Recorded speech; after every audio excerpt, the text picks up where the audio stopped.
and Wang Jie on the left.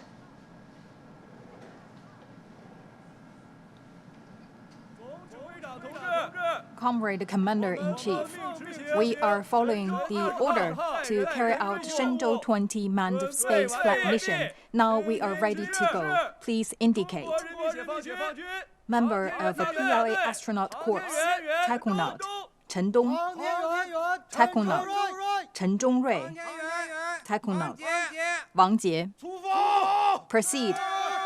Yes, salute.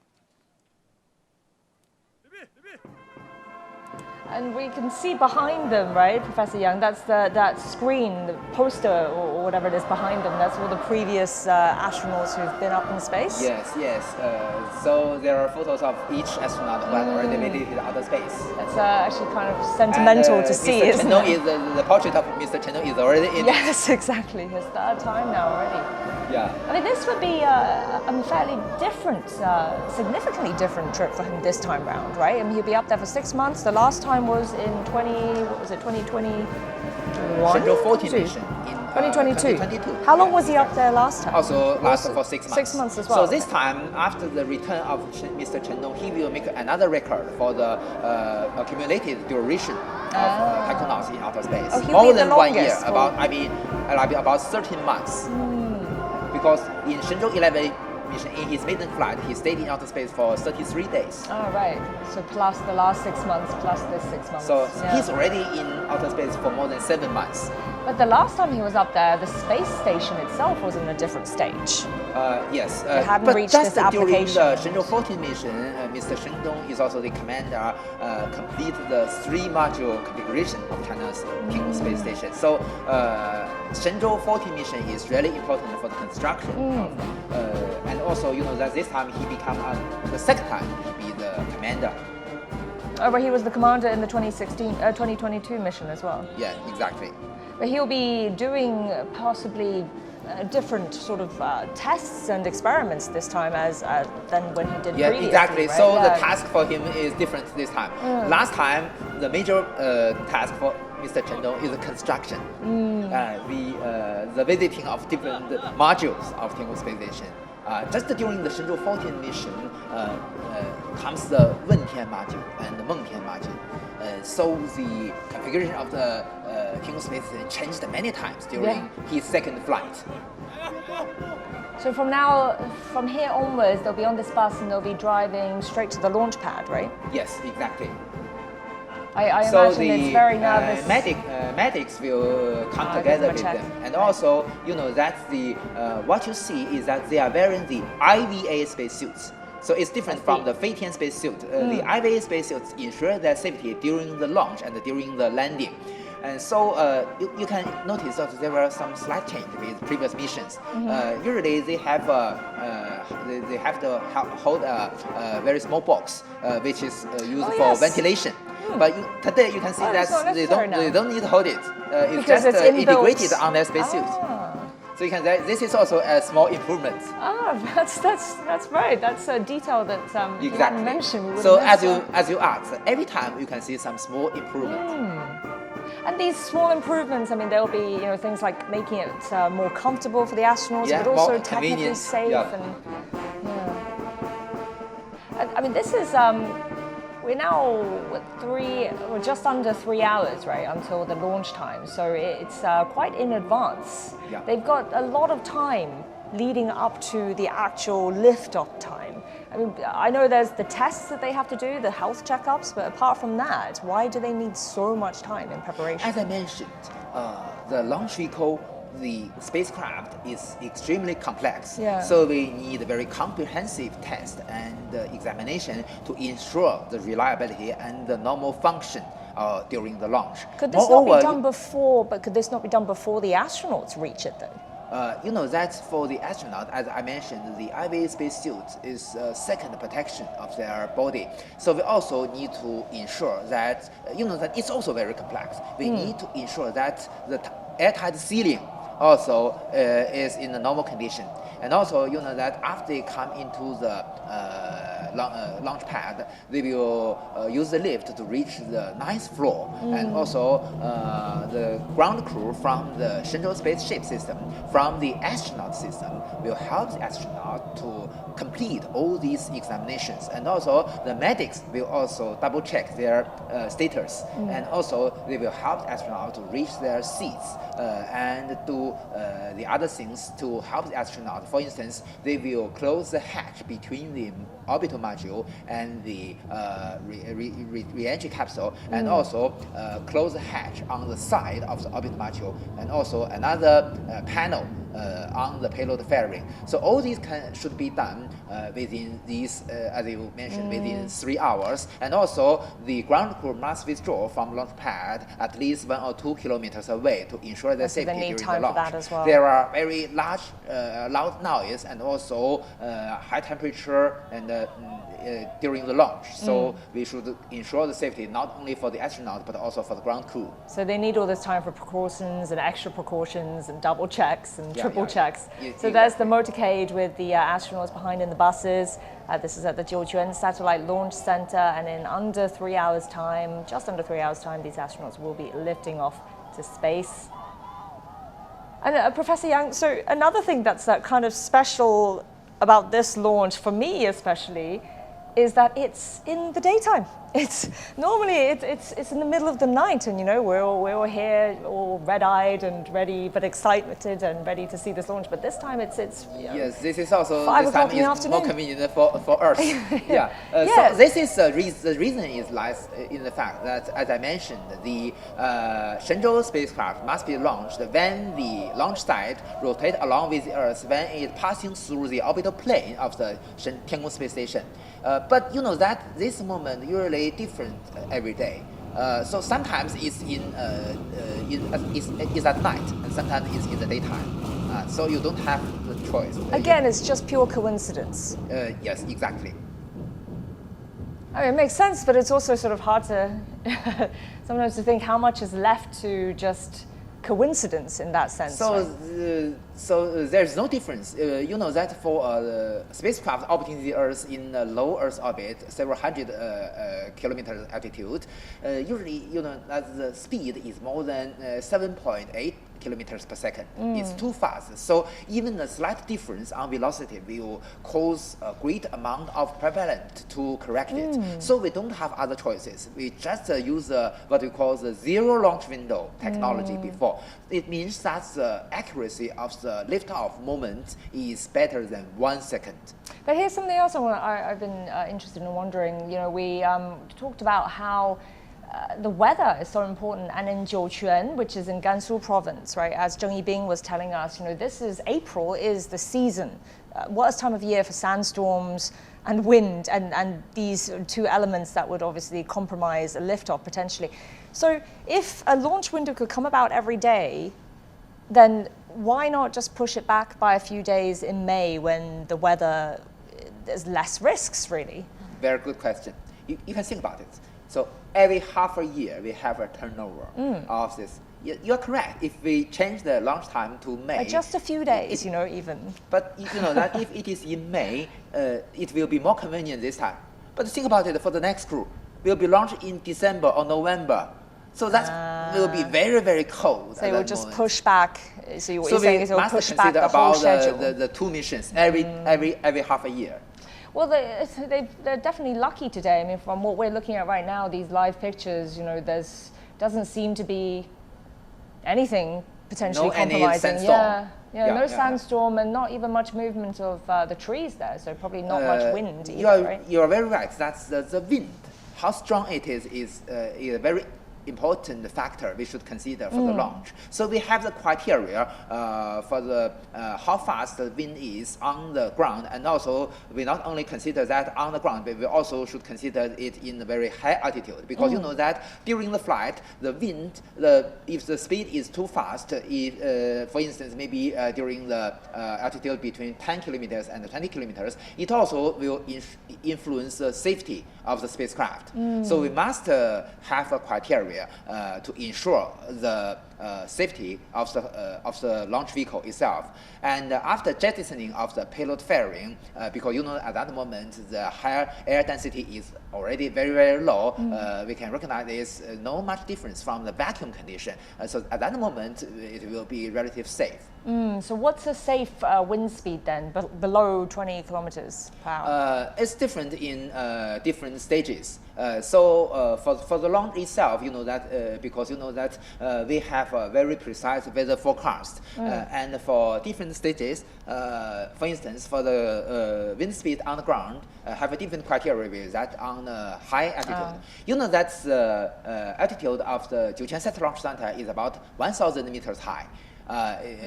Is in a highland. So usually, as you mentioned, the wind is stronger than in Beijing, and also in April, especially in April and March, there are frequently we can see the sandstorms there because it's also near the Gobi Desert. Right.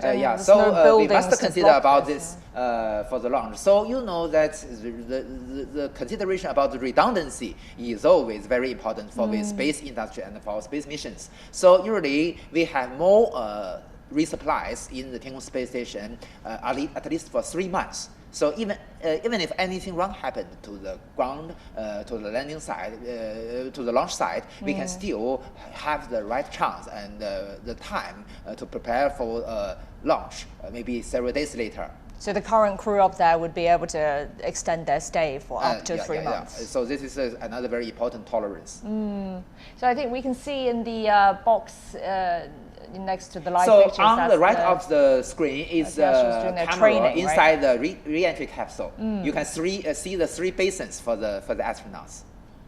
So this presumably is just the training that they've been doing. Getting ready for this, right? Yes, exactly. Yeah. So on the left is the animation, I believe, for the EVA. You can see this is a camera mounted on an unmanned air vehicle. So you can see the whole scene of the Jiuquan Satellite Launch Center. I've been there in 2019. Oh yeah? How was but that the experience? best season for that is July and August. And that was when you were there? Very, very uncomfortable. And that the sky is extremely clear in Jiuquan Satellite Center. You can see you can see the Milky Way in the Jiuquan Satellite Center without any difficulty with your naked eyes. So where is the launch pad? Is that the launch pad to the right of that? Exactly. You can see the white one. No. That's the vehicle assembly building. Not the one that's further away, but the closer one, right? In in the square there. That's the launch pad. Yes. So the distance between the VAB or the vehicle assembly building and the launch pad is about 1.5 kilometers. And that's how the distance that the ground staff will need from the launch pad, yes. Right? Also, we can ensure the safety of the VAB with this distance. But it is very interesting that the Long March 2F Y-21 launch vehicle and the Shenzhou-21 spaceship is already there. All right, well, we'll get back to Professor Yang in a minute, but we're also joined by Professor Zhang Fen now. He's with the Beijing Normal University Professor of Astronomy. Professor Zhang, good to have you on the show as well. So first of all, what are your expectations of this Shenzhou-20 mission? Right. So this is going to be a fairly regular crew rotation. So mostly they will be up there doing science experiments. There's going to be like over 60 experiments, and 3 of them, interestingly, will be involving live creatures. There's a fish. There's a worm, basically, and also bacteria. So all of these experiments will be there to let scientists know how you can manage to live in a space environment in a very healthy and productive manner. So basically, China's space program is looking to do deep space missions. And also utilizing low Earth orbit for things like even manufacturing. So all of that involve prolonged stay in space. So this kind of a live creature experiment will tell you basically how your body loses bone, how it cures itself, and how you can build up an ecosystem. You can plot stuff in space. So that'll be interesting to see what they get out of those experiments. Well, another interesting development that we've heard announced in the last few days was that China will be training 2 Pakistani astronauts, and one of them will be going up to the Tiangong space station. So, all this international cooperation that we've been talking about for a long time now. What's your outlook for the future of this? It's an exciting development. Right. So this is really a sign of deepening collaboration. So there are 2 aspects of it. First of all, so China's space program is pretty open, especially to developing countries, to the global south. So, for example, it doesn't privately invite capable space powers to form a small clique of worthy friends. It goes through United Nations, it goes through international conferences. Just today, through China's Space Day sort of activities, they announced open solicitations to participate in a Tianwen-3 mission. And this kind of very open solicitation means every country in the world, whether they already have much expertise or not, they can put in proposals, get on board, and then they can progress sort of gradually through a incrementally more sophisticated program. So beginning with simple payload, and then next going to build sort of rovers and stuff, infrastructure things, and then even sort of like in the case of Pakistan, who's been working with Chinese space agencies for a long time, they can now just get on the manned program as well. So that's one aspect, meaning that Pakistan is now really getting a foot in the sophisticated space powers club. The other aspect is that so the Pakistani astronaut will be more of a payload specialist, meaning that he or she will be carrying out experiments designed by Pakistani scientists. And this is vitally important for the Chinese space station to become an international scientific establishment. So this is the goal, and it will become very important in the future because the International Space Station is getting decommissioned. And the commercial space stations, they may or may not go up. And even if they go up, they're not going to carry your stuff up for free.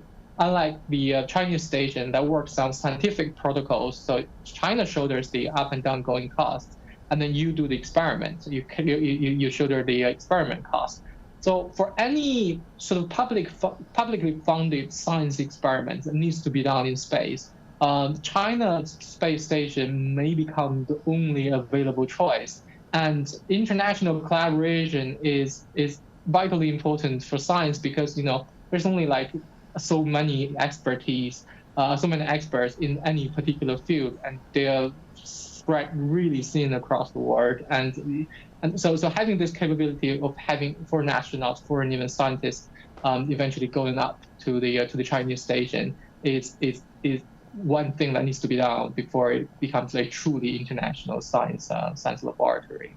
No, certainly we'll be expecting to see more foreign nationals going up there. That'll be exciting to see the kind of collaboration projects that they'll be up to. Thank you so much, Professor Zhang Fan, joining us there. Well, Professor Yang, talking about this Pakistani payload specialist who will be going up, what sort of a format do you think that'll take? Will he be one of a 3-man crew, or do you think he'd be going up separately in addition to the normal setup of crew that we have? So there might be 4 people at the same time. No.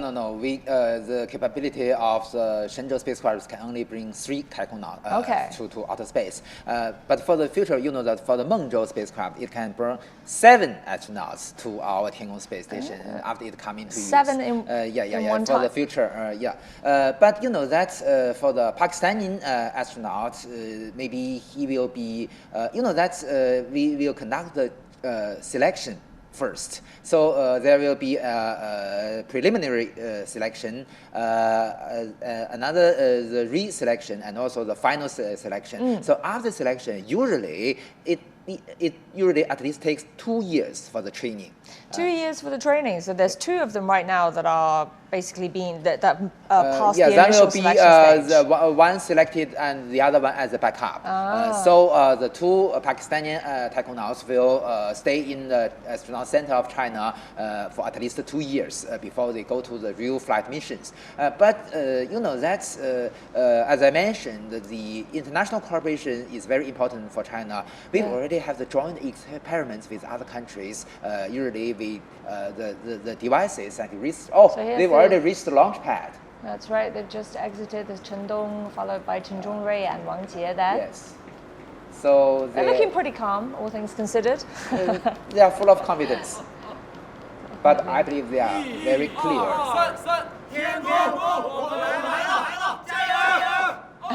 They just said that Tiangong, here we come. So they will take the lift directly to the 9th floor.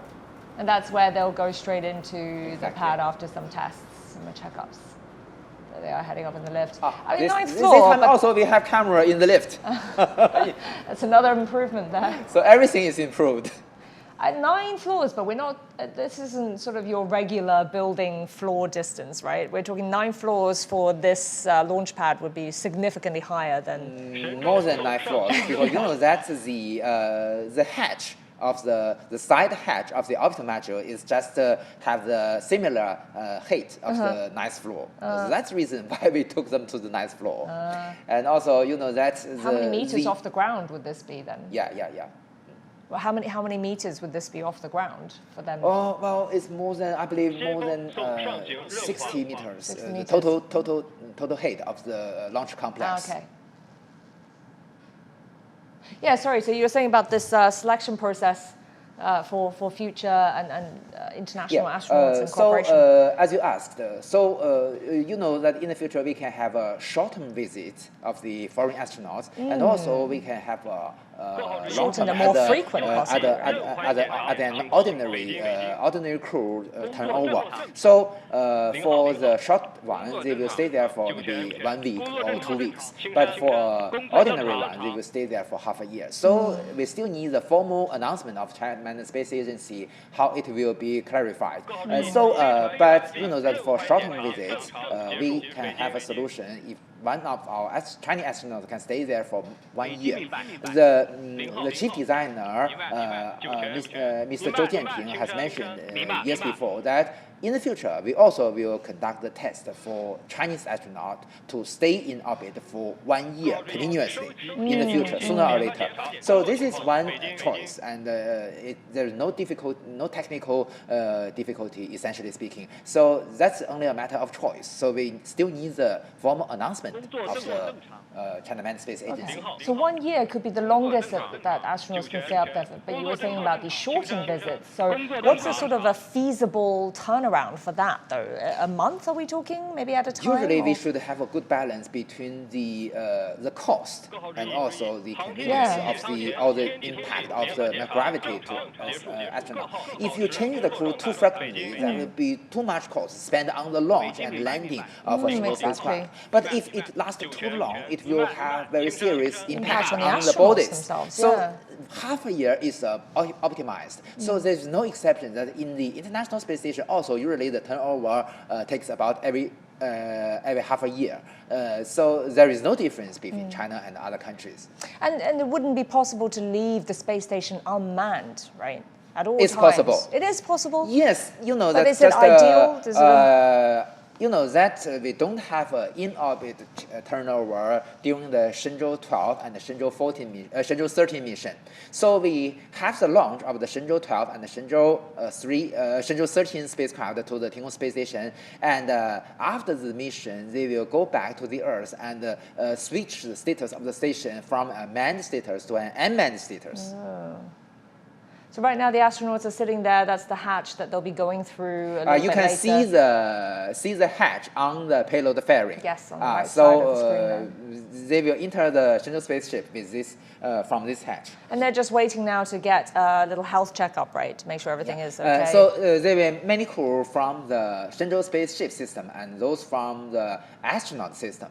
They will have some necessary medical checks and also help the astronauts to configure their IVA spacesuit.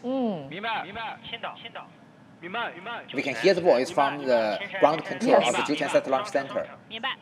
Just double checking that everything is in order. Yes, they will not only check about the launch pad, the Shenzhou spaceship, and the launch vehicle, they will also check the status of each ground stations. So this is the launch pad that we're looking at, the launch tower.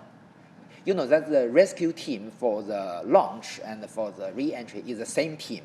So this will save a large amount of money because all this will be conducted by the same rescue team. If so, during the ascending phase, if anything wrong happened to the launch vehicle and the Shenzhou spaceship, the rescue team can find the astronaut when they have an emergency landing as soon as possible. So they're experienced in this already. Yes. So they're changing boots for them now.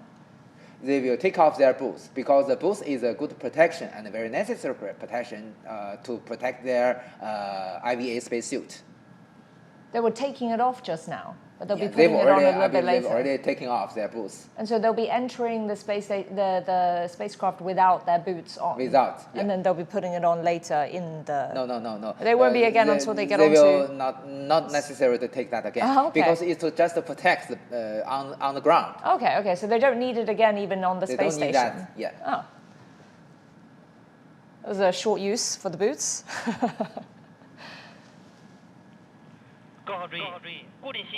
So they'll be going in probably, judging by our usual time frame that we've seen before, they'll be heading in about 20 minutes, you think, or half an hour longer? Well, it depends. Usually, I believe this time they will, Mr. Wang Jie will be the first one to enter the spacecraft. Because they have assigned seats, don't they, inside the spacecraft? Because you know that the re-entry capsule has a very narrow volume, so we have to enter that in a specified sequence.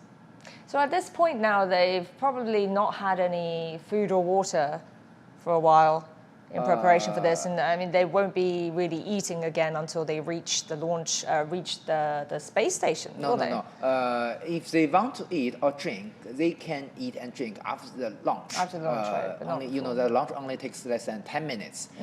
So when after the deployment of the or unfolding of the solar panels, they will, that the launch site will announce the success of the launch. And after that, they can open their helmet and they can drink and eat. Okay.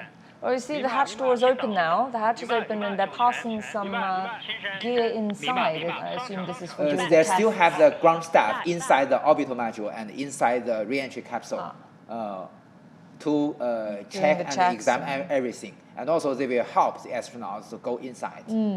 Because you know that at this moment we're still under the influence of the Earth's gravity, so we must be very careful.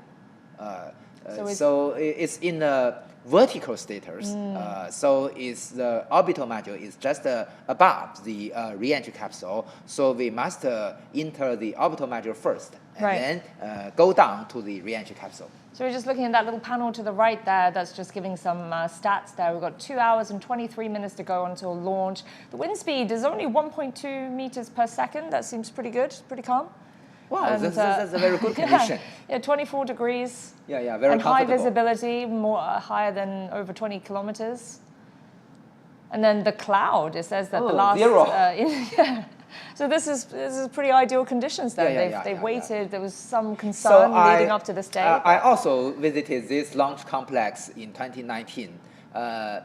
It's really impressive. So this very large launch complex, and you know that you can see that the service tower can hold the launch vehicle very tightly and form a closed volume to protect the launch vehicle with the right temperature, with the right humidity, and also it has air conditioners to keep it in a very good status. Also, you can also notice besides the blue arms and platforms, there are also some orange arms to connect it with the launch vehicle. Right. We can hear the voice of the ground control. various It's spots the across commander China. of the Jiutian Satellite Launch Center. He's still checking everything. And they're checking with the various different stations, monitoring stations across China, right, which will be tracking the route of the spacecraft. Yeah.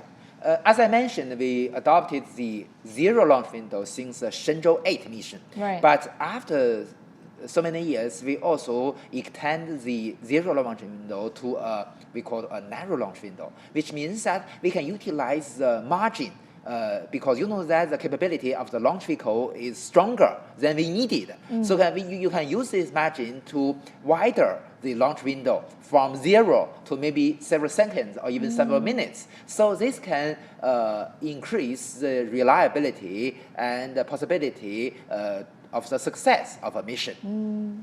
Professor Young, do we know how the payload capacity of the Chinese spacecrafts compare internationally? I mean, so this one's now increased by 20%. Is that a large number compared to what other different space agencies are capable of? Well, 20% is a comparison with itself, with the past configurations. So the total capacity.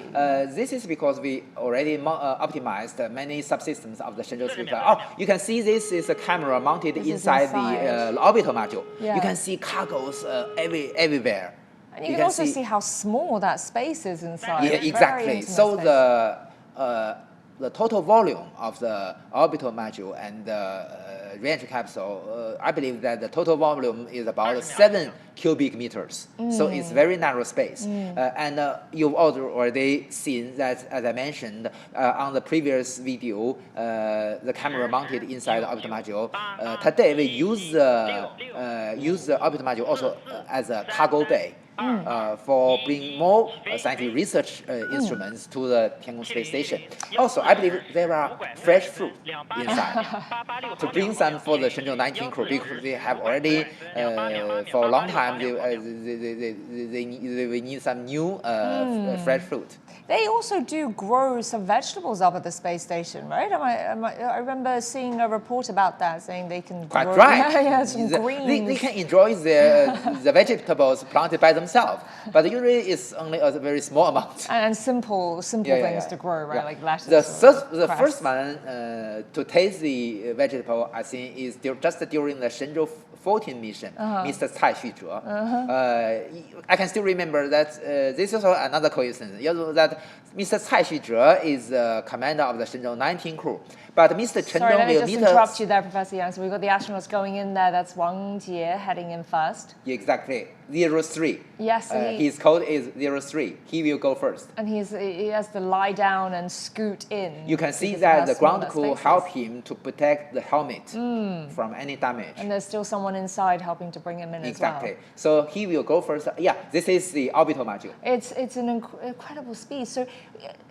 So, you know, as you're saying that they've increased the payload so they can store more cargo in there, but does that compromise in how much space the astronauts have? You know, will they have less space in order to accommodate more But you know that we gear? conduct the faster rendezvous until, so it's not very necessary. If this stays there for 2 days, it will be another matter. Okay. So they can manage to be squished for a little bit. Yeah.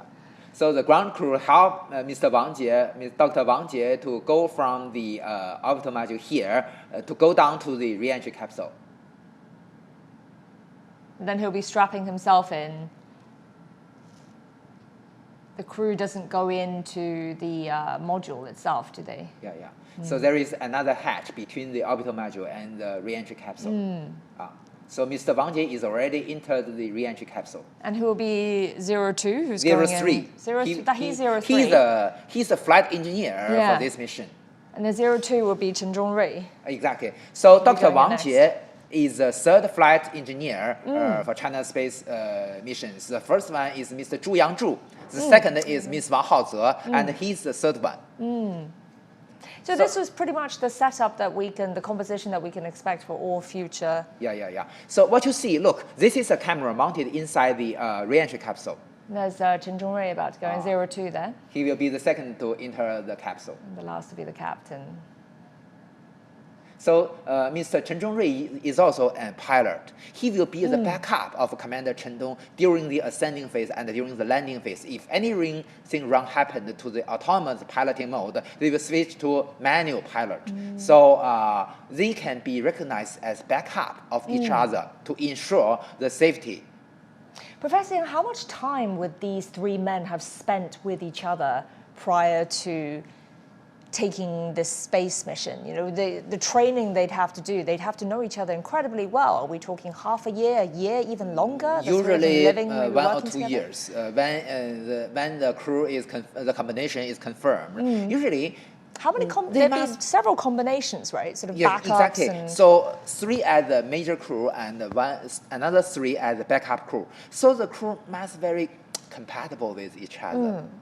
But then the backup crew, say if the backup crew is called up, would it be all 3 of the backups, or would they just take the place of whoever isn't able to go in this depends.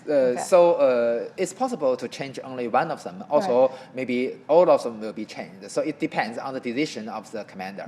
So it means that essentially 6 people would have to work and live together and train together very closely for 1 to 2 years. So you can see that Mr. Chen Zhongrui or 02 will sit on the right side, on the right basin. And you know that the 02 has another very important role during the landing. He will in charge of the cutting the ropes of the parachute.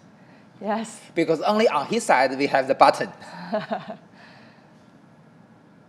So in terms of the selection process for these astronauts, I mean, the technical skills is one thing, but physically, what sort of standards do they have to meet? What sort of criteria is there? There are all kinds of criteria, including the psychological considerations. Yeah, that too. So not only their physical condition, their knowledge and their scores in the every examination is very important, but also, as I mentioned, they must be friends of each other. Usually they recognize themselves as brothers and sisters.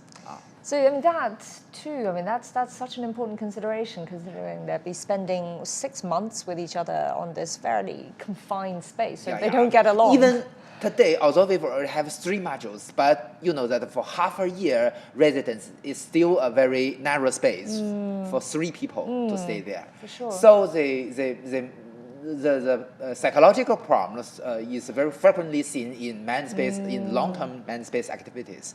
So we must consider it very carefully. So I mean, it's not even just being friends. It's also important that they can really trust each other, right? Yeah, Depend on each other. So here's the captain, Chen Dong, going in. He'll be sitting in that center seat there, 01. Yeah. So, but they won't be needing to pull the helmet down at any point. Not this moment. During the launch, they will close the hatch, the helmet window. Close the helmet window to ensure that they have airtight sealing. If there any leakage of the capsule, the IVA spacesuit will provide the secondary protection for their bodies. Instead of that little box that they were carrying before, right? Yeah. That's the upgrade. What's he signing off there? This is a form for the checking the status of every aspect. So not everything is electronic versions. So we still need this autographed ones.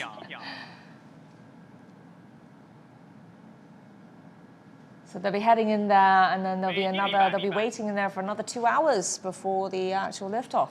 Yeah. So still many preparations we need, and Mr. Chen Dong, you know that he's commander, so he's in charge of everything.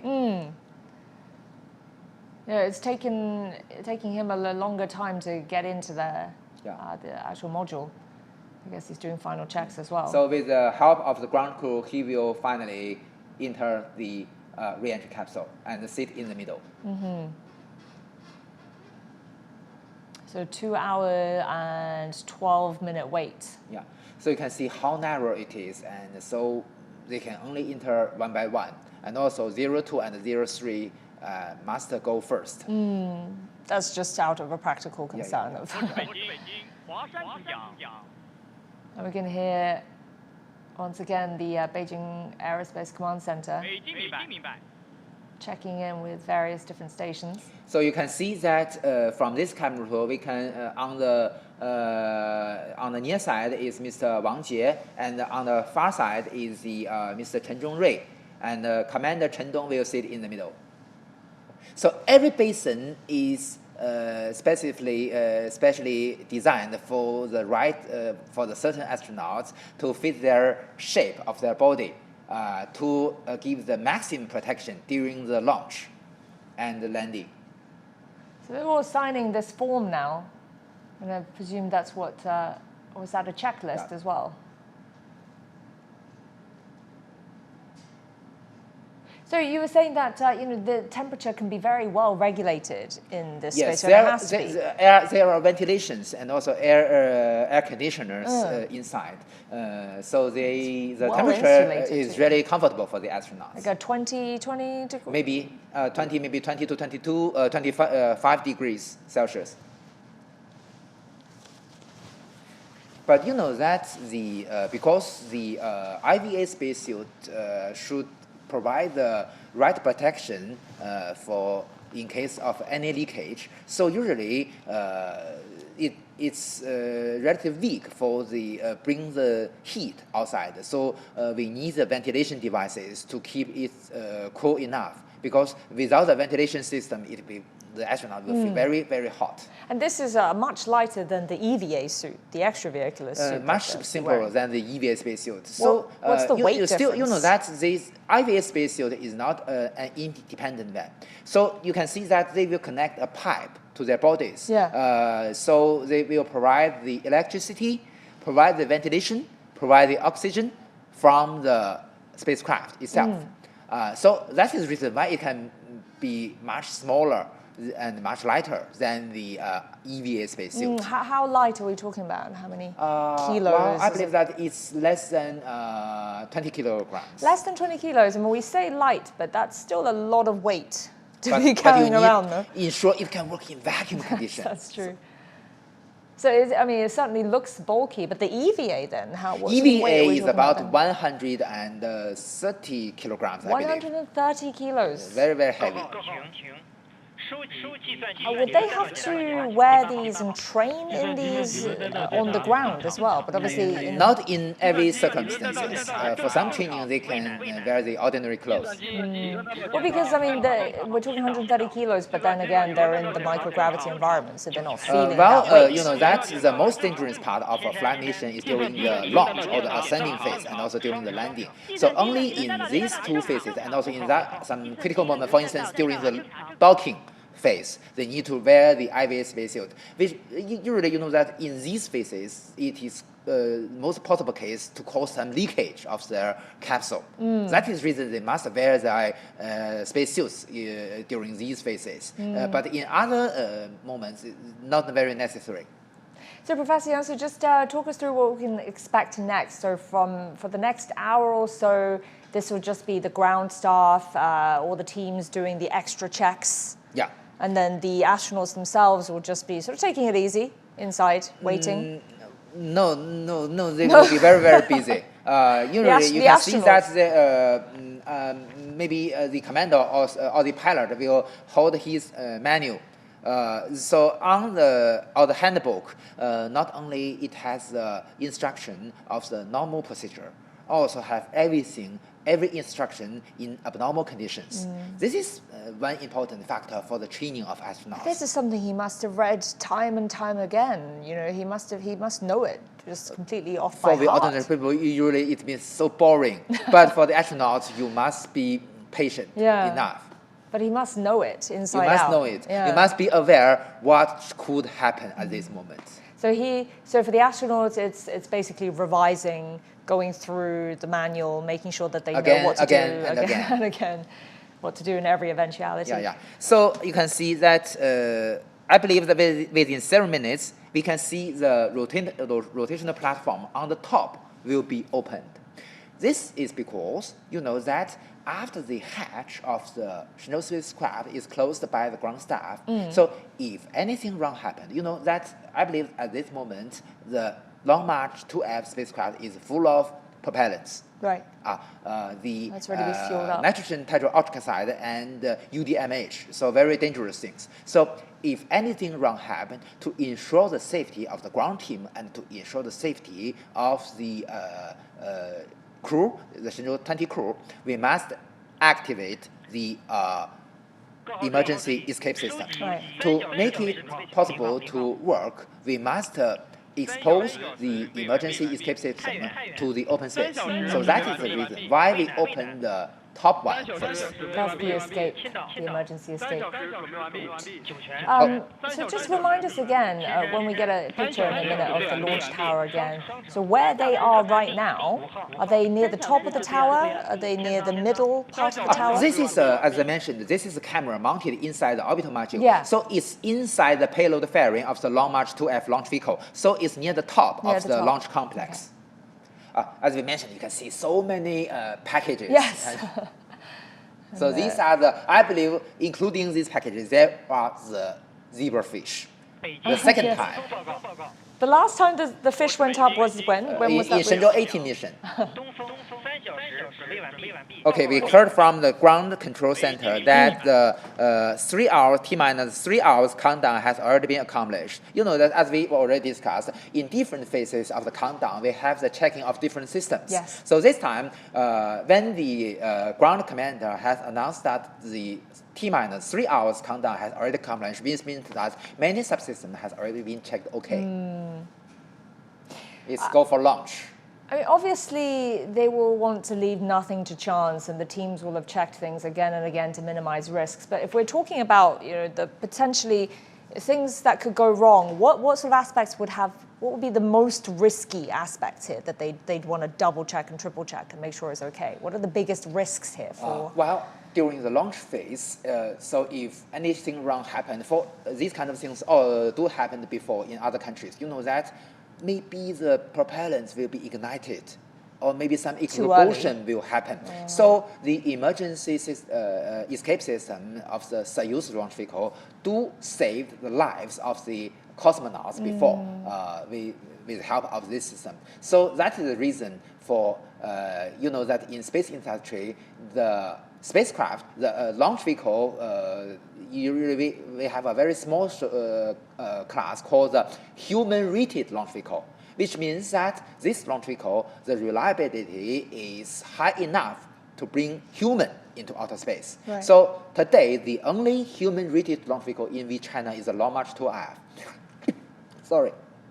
Not only the reliability is very high, but also it has an emergency escape system different from any other launch vehicle in China. And that's why then as soon as the astronauts have gone in and sat down, they open up that top level, as you were saying, to enable the escape top hatch. rotational platforms Right. to expose the emergency escapes to the open space.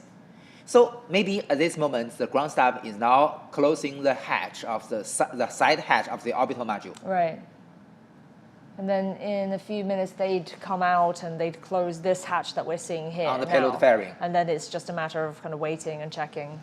Yeah. Until So the we can launch see time, the about 2 hours monitoring cameras. So on the bottom right is the camera in the re-entry capsule. On the top right is the camera inside the orbital module.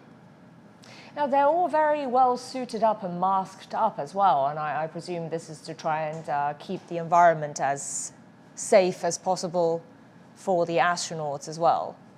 Exactly. And also, you know that they are not only waiting for the ignition, but also you can see that on the bottom right just now, the camera shows that the astronauts are doing some preparation work. For instance, they need to fasten the safety belt.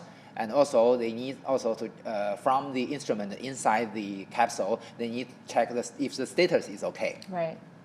And once they start with the other rotational platforms, that's when the ground staff will want to be leaving the vicinity, right? So they will leave the launch complex in different batches. Right. And we must count if it is the right number. Yeah, make sure everyone's there. Yeah.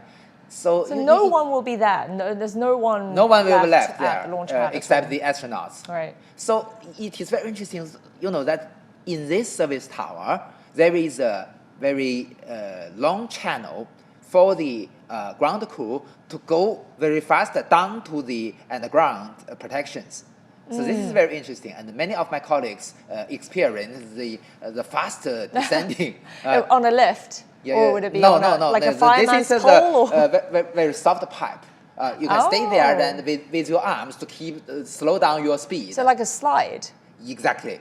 Oh. So you know that in from emergency the top cases, it's platform necessary there's to a slide to go all the way down. You know that, as I mentioned, these kind of dangerous things do happen in other countries before. So abnormally, the launch vehicle ignited.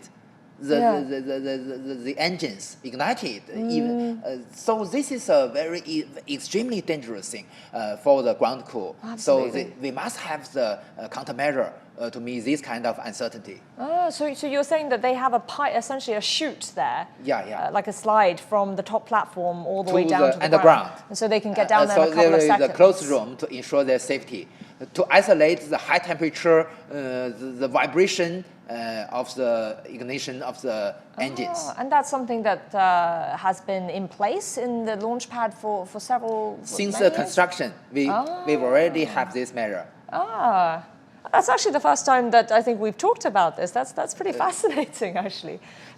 So this is very necessary because you know that one very remarkable feature of a manned space mission is the ground team leave the complex very late because they need to take care of the astronauts and do every necessary steps. All right. Well, we've got our reporter Zheng Yibing, who's at the launch pad there, and let's bring him in again to find out a bit more of what's happening on the ground there. Hi, Yibing. So we've been watching the astronauts, get into the spacecraft to make themselves comfortable there. What are you seeing there? What more can you tell us? Well, yes, Joya, now it's about 2 hours ahead of the launch time of the Shenzhou-20 manned spacecraft. And the Shenzhou-20 crew members have arrived at the launch complex behind me after they set out from the Wentiangge Pavilion residential compound for the taikonauts. And it is also the time for them to get adapted to the Shenzhou-20 spacecraft. We know the Shenzhou-20 spacecraft has upgrades this time, with its carrying space and capacity increased by about 20%.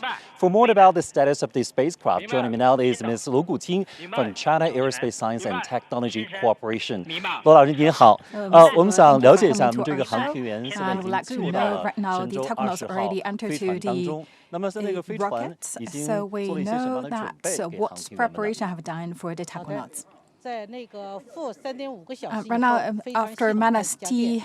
It's 3.5 hours, and everything right now is also waiting for the final checks because we also powered the rocket, and also we check that the return capsule, and also they're waiting for the technology to arrive in the space station. So another question, we know that the Shenzhou-20 this time, and compared to the previous series, also have some upgraded, right?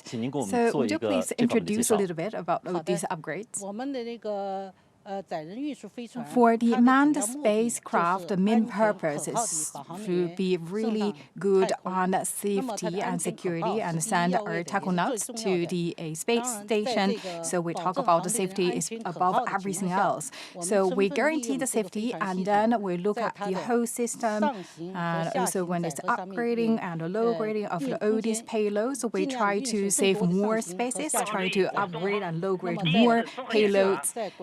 And this time, the orbit capsule, so that's also the loading capsule. We also to further save more places in terms of laying out our spaces, so that helps to save the places by 20%. And we know this year, and especially today, actually marks the 10th anniversary of China's Space Day. And also we talk about today is also a very meaningful day. From your angle, how you connect the significance of today. So the manned space mission launched today, that is also the 5th launch at the technology application stage, and also the 15th manned space mission. 55 years ago, Dongfeng Hong 1 also launched today. So it's of great significance. We talk about, we also carry forward the Fan tradition and also showcase that we could actually manufacture a satellite. Right now, we could send taconauts to the space to explore the space. I believe that's very, very meaningful. And going forward, we'll conduct more research and understanding about the space so that could let us get more knowledge and utilize the space. Thank you very much, Ms. Wu, and wish that the mission a great success. 好 ，Thank you so much. That's Ms. Lu Guqing from the China Aerospace Science and Corporation. And that's the information is shared by the Ms. Luo after the taconauts enter the spacecraft. The launch sequence will proceed, and the different revolving platforms at the launch complex will open one by one until the flat combination of the Long March 2F carrier rocket with the Shenzhou-20 spacecraft on top of it will show up completely. And for the next steps of the launch mission, we will keep you updated. Back to you, Zhang. Yibing, thank you so much, and we'll be speaking to you again a little bit later, I'm sure, as Zheng Yibing at the launch pad there. Professor Yang, so I want to ask you a little bit more about some of the experiments that we'll see the Shenzhou-20 crew do, or some of the tasks they'll be doing up at the space station. Now, the zebrafish that we're talking about, what will they be testing? What would they be looking to find with this fish? Well, that's the that during the experiments conducted by the scientists and astronauts of other countries, zebrafish is a very standard sample for biological study in outer space, like the mouse. And some plants. So last time, with success of the experiments conducted by the Shenzhou-18 crew during the Shenzhou-18 mission, that's the first time we bring zebrafish into outer space. So this time, the experiments will be different.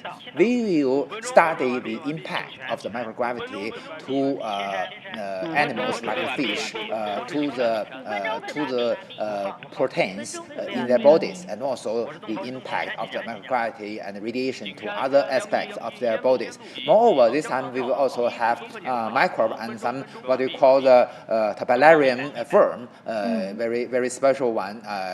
The influence of the microgravity to these kind of animals and other creatures. So the biological study is one important feature of the Shenzhou-20 mission, but also we will have some microgravity physics and also space medicine and other these kind of studies. Moreover, we will also have the installation of the protection devices outside the Tiangong space station. So this is a very necessary because today the space debris is more and more serious than before. Yeah, so tell us a bit more about that, this installation of protective devices. So this will probably require extravehicular activities by these astronauts, right? And what will these protective devices look like? What will they be doing?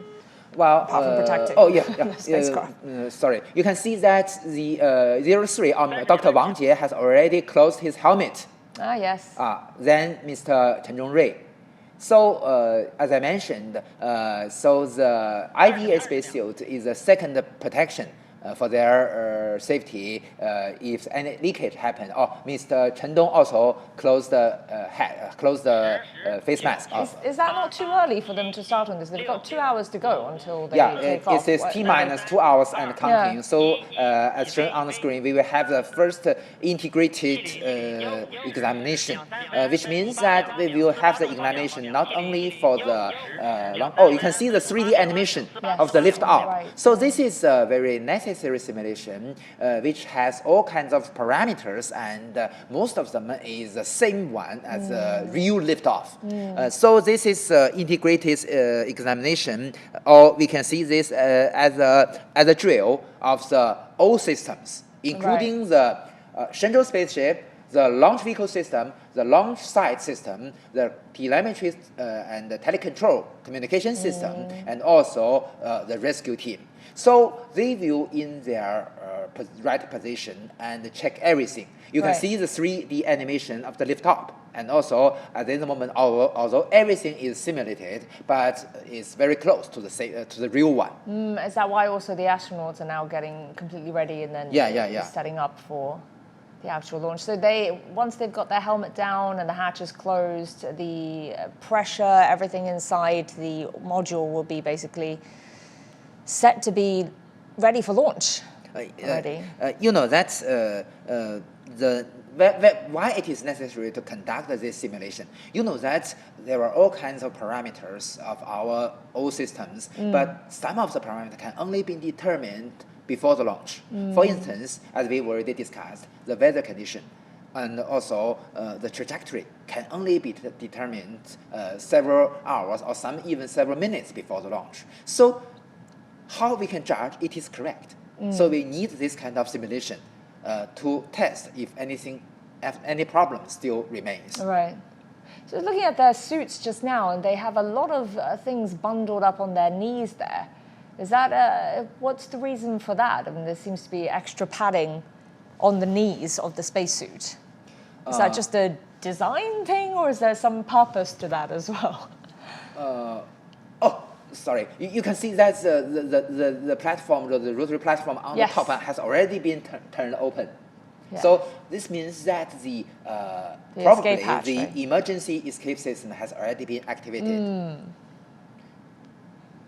So on your question, you know that I can still remember that one disaster happened many years before, actually speaking in 1971, during the Soyuz-11 mission, when the 3 cosmonauts made history. You know that it is just during the Soyuz-11 mission, it is the first time that the cosmonaut entered a manned space station, the Salyut-1. But when they came back to the Earth, the disaster happened because they only wear the ordinary suit, not the IVA space suit. So because of the malfunction of a valve in their re-entry capsule, so it caused the leakage of all the air inside the cabin.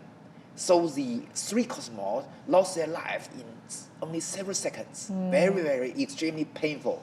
So that's the only disaster we lost the life of our cosmonauts above the common line. Right. So this is the only example. So you can see how important the IVA spacesuits is. So it's critical that they wear it at all stages of the launch and then the return, right? Yeah. So in every critical step, not only the launch and the landing, but also you know that during the rendezvous and docking, and also you know sometimes during the visiting of other spacecraft to the station, they also need to wear their IVA spacesuit. You know that sometimes there are collisions. These things do happen before. I can still remember in the what's called the Progress 3-4. Progress 3-4 mission. It is a resupply mission for the Mir space station. The Progress M34 collide with the Mir space station, caused the leakage of one of its module, the Spectrum module, and the module itself lost all this air and be closed permanently. In a situation like that, in an emergency situation like that, then the Chinese IVA suit, the suits, how long can they sustain the astronauts for? How many hours of, say, oxygen can it supply? Good question. As we already discussed, the IVA spacesuit is not an independent one. It needs power supply, it needs oxygen supply, it needs ventilation from the cabin, from the capsule. So this depends on the storage of the oxygen, the electricity inside the re-entry capsule. So maybe several hours. But so they're sitting down. They obviously came in independently with these suits on. They sat down. Have they hooked the suit up to the module itself? When you say it can't be independent of the module. For the EVA spacesuit, absolutely it can work independently because they need to go outside the station and to go from this place to that in a very long distance. Yeah.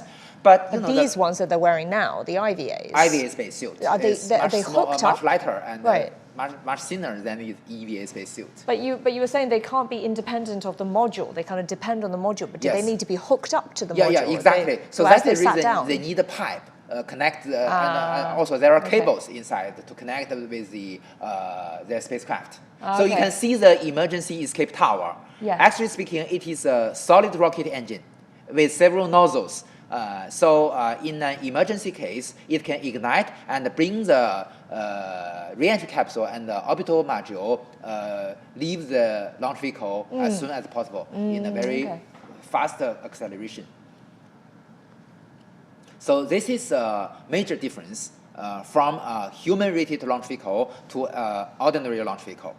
It must be have a very, very high reliability itself, and also have an independent emergency escape system to increase its reliability for the astronauts. Do you know, Professor Young, what China's aerospace program is working on improving next? You know, are there any, I guess, technical difficulties that they want to overcome or trying to improve on for the next launch, for the next crew that's going up? For example, you know, shortening any of these times, you know, rendezvous and docking, is that a concern? Is that something they want to do anytime soon? Shorten it down to like 4 hours, maybe 5 hours? As I mentioned, for the Tianzhou spacecraft, we've already conducted 3-hour fast rendezvous and docking. But you know that, honestly speaking, the 6 hours is already comfortable enough for the astronauts. Because after the happening of the motion sickness in microgravity environment, they've already entered the Tiangong space station in a very large volume, so that will be very, very comfortable for them. And so no major challenges or major difficulties that the aerospace program kind of is focused on? As we've already discussed, for even already it is an ordinary routine for us, but still there are so many factors that is really, really risky. And also we must be extremely careful for any step, although it's already a routinary step. But you know that still at any moment we have so many uncertainty. For instance, you have the weather forecast for the wind. But still maybe even in a very clear weather, you know that the electric field in the atmosphere, still we must consider about it. So you know that the lightning is extremely dangerous for a flying object. So we must consider about the electric field near the launch pad. And also, besides the wind condition, we also must consider about the weather condition along the trajectory. Because you know that in emergency cases, we maybe have an emergency descending to the ground or even to the ocean. So the rescue team, not only including the helicopters, the ground vehicles, but also some vessels in the Pacific Ocean. So we also must consider the constraints of these kind of things. Moreover, every time, usually we also have the space tracking ships in the Pacific Ocean. So we also must consider about the weather condition, the sea, the condition of the ocean itself, to ensure that it can track the trajectory and provide the communication link between the ground stations and the Shenzhou spaceship. So it's all about just refining a lot of this technology, just making everything safer, more reliable. And Although you know that every time we have some small improvement. For instance, today the Shenzhou spaceship, usually we have as we've already seen, that we have the camera mounted everywhere. We have the live streams even during the flight. So today, the quality of the video has already been greatly improved. We can see very, very clear video. Aggregating the resolution is high definition, follows the high definition standard. And also, you know that with why we can increase the capability 20%, because many subsystems are minimized with the improvement of technology. For instance, many electronics can be minimized because capability and the volume and mass can be minimized for the Shenzhou spaceship. So we can free the space and free the mass for either for the payload or for the cargo bay. So this is the reason why the general specification of our Shenzhou spaceship do not have much changed. But every time we can spare more volume resources for the scientific research. Well, Professor Yang, thank you so much, and we will continue our discussion a little bit later. You are watching CGTN special coverage of China's launch of the Shenzhou-20 crewed spacecraft, and it will be heading to the Tiangong space station. It'll be lifting off at 5:17 p.m., so that is now in under 2 hours' time. And it'll be from the Jiuquan Satellite Launch Center in northwest China, which is what we've been looking at, the pictures that we've been looking at there. Do stay tuned for our live coverage.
So to bring you up to speed on the latest on the Shenzhou-20 crewed launch to the Tiangong space station, the 3 taikonauts, Commander Chen Dong, Chen Zhongrui and Wang Jie, they have entered the cabin, the space module, and they are preparing for the liftoff, which is in under 2 hours' time at 5:17 Beijing time.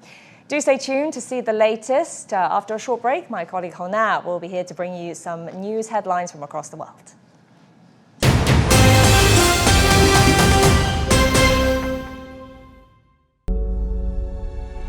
Facing the unknown is always difficult.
各号注意，我是景山。景山初给根数及分离点参数已发出。东风。东风收到。华山。华山收到。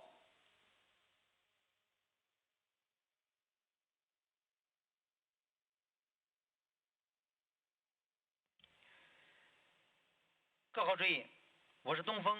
各号请收集第一次综合检查情况。景山。景山明白。华山。华山明白。08号。第一次综合检查正常。太原。第一次综合检查正常。渭南。第一次综合检查正常。青岛。第一次综合检查正常。酒泉。第一次综合检查正常。青山。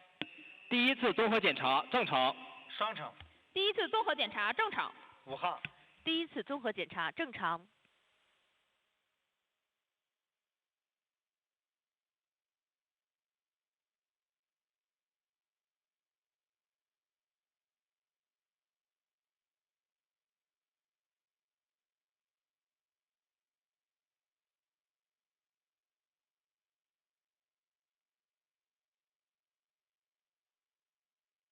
东风，我是景山。我是东风，景山请讲。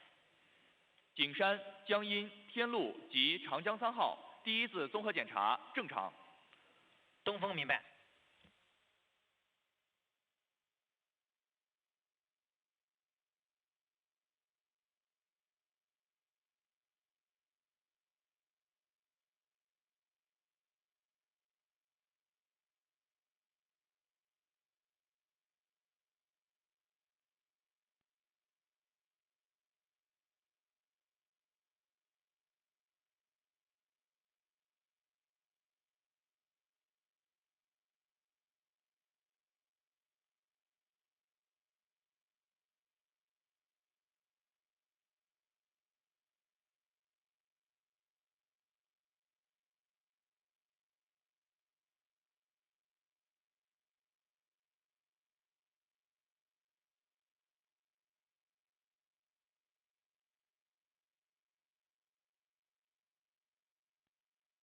东风，我是华山。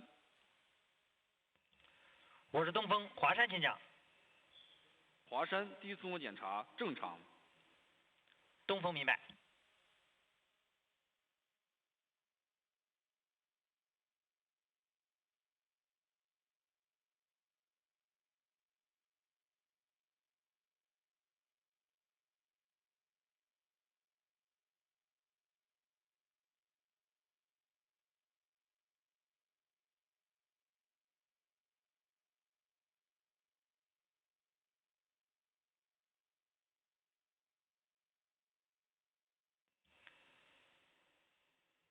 北京东风报告。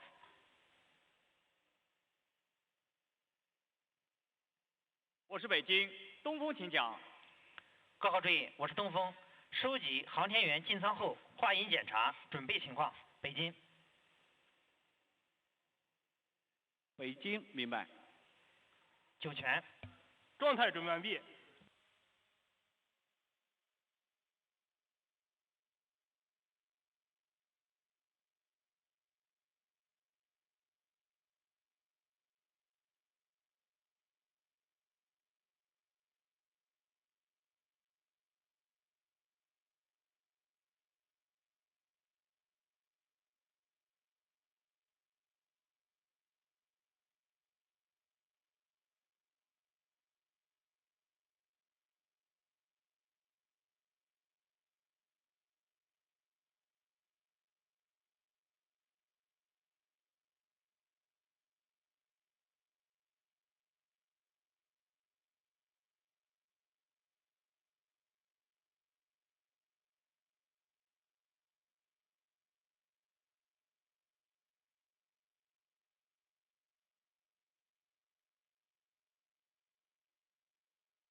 东风，我是北京。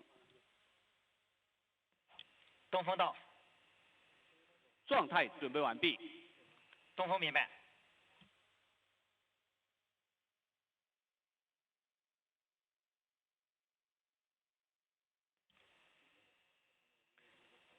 0号，我是东风。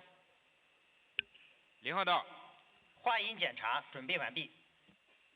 明白。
东风，我是0号，航天员进舱后换衣检查正常。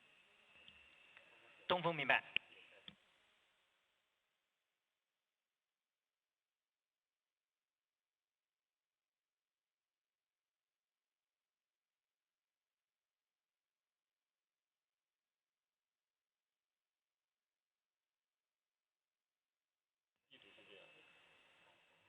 北京东风报告。我是北京东风，请讲。高号注意，我是东风，话音检查正常。北京。北京明白。酒泉。明白。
东风，我是景山。我是东风，景山，请讲。景山预置指令已发出。东风明白。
北京景山报告。我是北京景山，请讲。景山报告测量船当前海况及2小时准备情况。长江3号海况3级，浪高1米，风力4级，能见度15公里。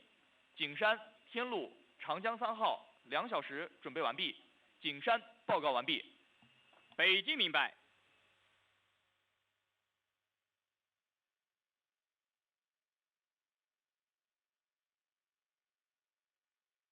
我是北京江阴，请讲。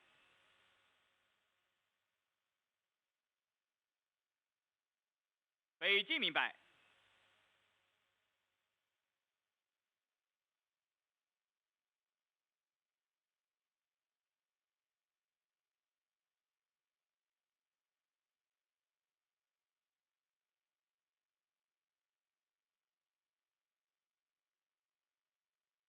北京华山报告。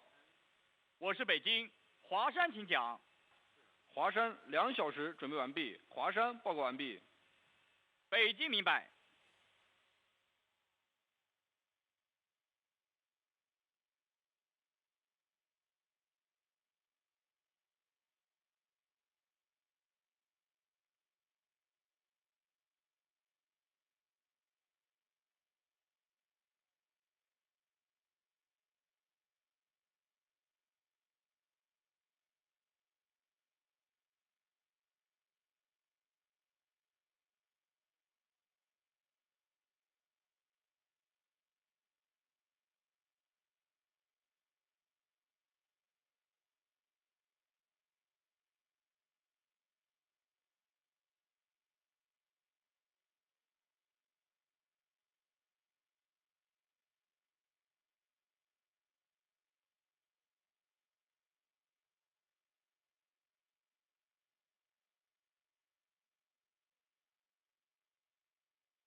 各号注意，收集2小时准备情况。0号。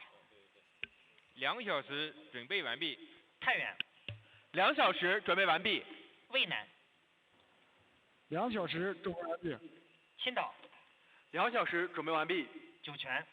2小时准备完毕。青山。2小时准备完毕。双城。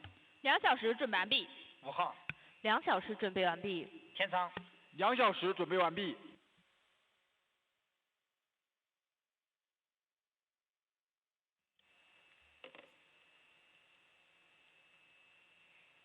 北京东风报告。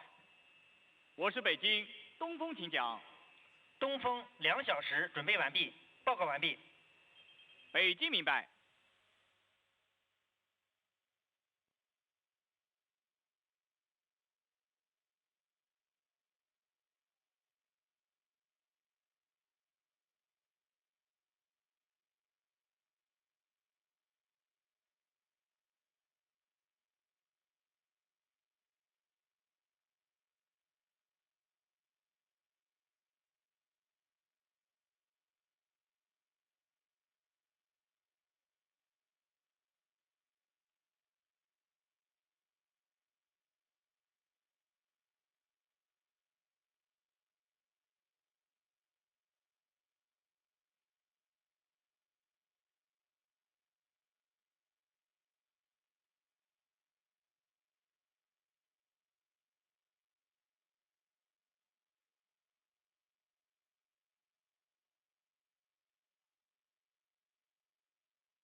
各号注意，我是北京，1小时准备。东风，东风明白。华山，华山明白。江阴，景山，景山明白。各号注意，1小时准备。0号，明白。太原，明白。渭南，明白。青岛，明白。酒泉，明白。青山，明白。双城，明白。 5号，明白。天仓。And also for the Shenzhou-20 team to begin their 6-month stay up on board the China space station. And also with just an hour to go until the launch of Shenzhou-20, here at Beijing Aerospace Control Center, we see a lot of determination and anticipation with all eyes on the spacecraft in Jiuquan. Back to you, Jiaoyang. Li Xuan, thank you so much. That's our reporter at the Beijing Aerospace Command Center. And meanwhile, we are looking at live pictures from Jiuquan at the launch center there. That is the rocket, the spacecraft there, and we're seeing the ground team doing some final preparations as they get ready to close the hatch. And we are now in the final hour. We've entered the final hour of the countdown before liftoff. And we have about, well, 58 minutes to go until the liftoff. So very exciting times now. Professor Yao, just talk us through some of the key checkpoints now until liftoff in this final hour. From the left of the screen, you can see the camera in the launch complex at the ninth floor of the launch complex. You can see that at this right moment, the hatch of the orbital module, the side hatch, has already been closed. Look, and by this moment, the hatch on the payload fairing is still not closed now. So I believe the next step will be the ground team will close the hatch. So this is the operation of the launch vehicle system. Because you know that the payload fairing is a very important part of the launch vehicle. And after the close of the hatch of the payload fairing, I believe that this will be the what we call the T-1 hour and counting. And so at this moment, I believe there will be another very important simulation of the whole launch procedure. So at this moment, many other parameters of the mission has already been confirmed, and at this moment, we can conduct another simulation like the previous one, just 1 hour before, a very comprehensive one. You can see this as another drill. Professor, I just want to draw your attention to what that ground staff there is doing. It looks like he's cleaning the outsides of that hatch door. Is that just to make sure that there's the seal is perfect? To make that, to ensure that the seal is effective. So this is very important. You know that during the flight, especially during the initial stage, because of the high speed of the Long March 2F launch vehicle, so there will be very remarkable aerodynamic forces acting on the payload fairing. So if the airtight sealing is not a perfect one, so maybe some of the leakage cause the airstream to influence the safety of the orbital module. So this is very, very necessary and reasonable. Right, so they leave literally nothing to chance. Everything is very meticulous. It's just checked and double checked. So you may notice that just on the top of in the center of the top of the screen, you can see a small cylindrical part. Yes. So this is a rocket engine, which can also be part of the emergency escape system. So you know that in this emergency escape system, we not only have the emergency escape tower. So the tower is a solid rocket engine, but also we have some other engines on the payload fairing. So usually after 120 seconds after the liftoff, usually we will jettison the emergency escape tower. But still, this is still a moment very, very dangerous for the Shenzhou spaceship. So if anything wrong happens to the launch vehicle, we can use the motor on the payload fairing to conduct the emergency escape. Right, and you were saying that's very critical, and that was one of the first steps that they did as soon as the astronauts entered the cabin, right? They opened the tower so that the escape. Yes, but you can look to the right of the screen. You can see that still there is a pipe connected to the payload fairing. So at this moment, still we have the electricity supply, we have the air conditioning for the inner volume of the payload They've fairing. just detached that pipe now, though. Yeah. So does that mean now the payload fairing, the rocket is on its own? Is it can work on its own. Right. But this moment, I believe that for the Shenzhou spaceship and for the Long March 2F launch vehicle, still we get the power supply from the ground, from the launch complex, because we must save the energy of the storage batteries inside the launch vehicle and inside the Shenzhou spaceship. When can we expect that to be detached then? Usually several seconds before the launch. Okay. So you can see, look, on the service tower, there are some, besides these blue rotational platforms, there are also some arms, mechanical arms in orange color. So there are pipes and cables on these arms, so still connected to the launch vehicle. So you can see on the right screen, it shows that it is T-minus 1 hour and counting, and also it's conducting the second integrated simulation and examination. How many of these integrated examinations will we see before the actual liftoff? Well, like the last one, we can see the 3D animation of the liftoff. So it's only last, I believe that maybe 10 minutes or so, because you know that's the flight from the liftoff to the unfolding of the solar panels. Usually it takes about 10 minutes.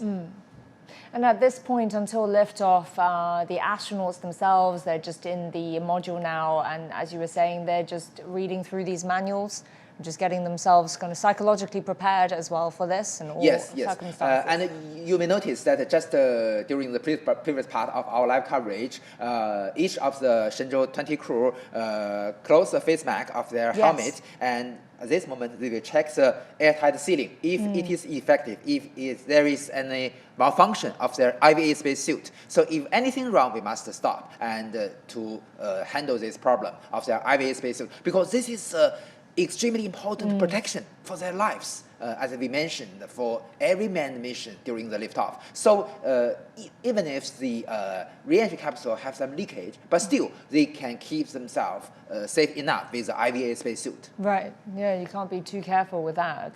Yeah. And we're looking at the stats right now on the right, talking about the conditions on the ground there, and it does seem like everything is in good order. I mean, this is, something they've been concerned about in the lead up to the launch, right? Worried about sandstorms in the area. So, I mean, the sandstorms in Gansu, why then, factoring all these sort of weather difficulties, why is this area such an ideal launch site? Well, you know that there are different considerations to choose one launch site, but you also should follow the history. You know that the Jiuquan Satellite Launch Center is one of the major test range of China in 1950s. So it is very natural we choose this launch site as the right one for our manned space program. It also has its advantages. For instance, it seldom rains. So, as we mentioned, the lightning is very dangerous for a liftoff. Yes. And also, you know that we must consider about the uncertainty. During the launch, anything wrong can happen for the launch vehicle. So, if anything wrong happens, we must consider emergency escape. Right. You know that's the trajectory of the Long March 2F launch vehicle. If we locate the launch site in Jiuquan Satellite Launch Center, the advantage is that most of the path is on the mainland of China. So, if in most parts of our launch, if anything wrong happened, we can have our rescue on the land, in the mainland of China. So that is one advantage. So it reduces the difficulties of, say, if it landed in the water, right? Landing in the water will be more tough for the astronauts and for the rescue team as well. Right. Yeah. And also, this area is where they've chosen the launch site. It'd be fairly inhabited, right? Uninhabited. Exactly. So that's this also is very important. Quite right. So we must consider not only the astronauts, but also consider the residents nearby. So you can see the camera inside the cabin or the re-entry capsule, and Commander Chen Dong sits in the middle, and on the far side is Mr. Chen Zhongrui. And this is Flight Control Center in Jiuquan Satellite Launch Center. And we're seeing the countdown now. We've got 50 minutes and 19 seconds to go. Exactly. All right. Well, Professor Yang, we'll come back to you in just a few minutes. Now, from China's next steps in deep space exploration to the country's expanding international cooperation efforts, the administrator of the National Space Administration has spoken to CGTN Sun Ye and said that the country's space program will remain open, proactive, and inclusive. Thank you so much for taking this time, Administrator. What are the big moves for China's space development? In future, China's space program will focus on 4 key areas. The first is enhancing space access capabilities. The second is accelerating space exploration. We're expediting the implementation of Chang'e 7 and Chang'e 8 missions in Phase 4 of the Lunar Exploration Program, while actively promoting the build-up of the International Lunar Research Station in conjunction with the high-quality development of the Belt and Road Initiative. Simultaneously, we're implementing planetary exploration projects. Tianwen-2 plans to conduct asteroid flyby, sampling, return, and main belt comet flyby exploration in a single mission. We will systematically advance deep space exploration missions, including the Tianwen-3 Mars sample return and Tianwen-4 Jupiter system exploration and others. The third is expanding space applications. We will construct next-generation national civilian space infrastructure and develop our satellite internet system. The fourth is promoting the safe and orderly development of commercial spaceflight. What can you share with us on space cooperation? The China National Space Administration has announced international cooperation opportunities for the Tianwen-3 mission, welcoming international partners to actively participate in the mission and jointly explore Mars mysteries. Chang'e belongs to China, the world, and all of humanity. We've also announced the results of international applications for Chang'e 5 lunar samples and the selection results for Chang'e 8 mission's international cooperation projects. I believe China's circle of friends in space will continue to grow. In the future, the China National Space Administration will maintain an increasingly active and open stance, extensively conducting international space exchanges and cooperation, promoting the International Lunar Research Station, the Space Information Corridor under the Belt and Road Initiative, and the BRICS remote sensing satellite constellation construction and application, making new and greater contributions to protecting Earth, improving people's livelihoods, and serving human civilization's progress. We're talking about international cooperation. China and Pakistan are deepening their collaboration in space exploration. The past decade saw the two nations sign several agreements covering key areas such as satellite research and development, launch services, and ground station construction. As Daniel Khan reports, these achievements have sparked excitement in Pakistan, ushering in a new era for the country's space ambitions.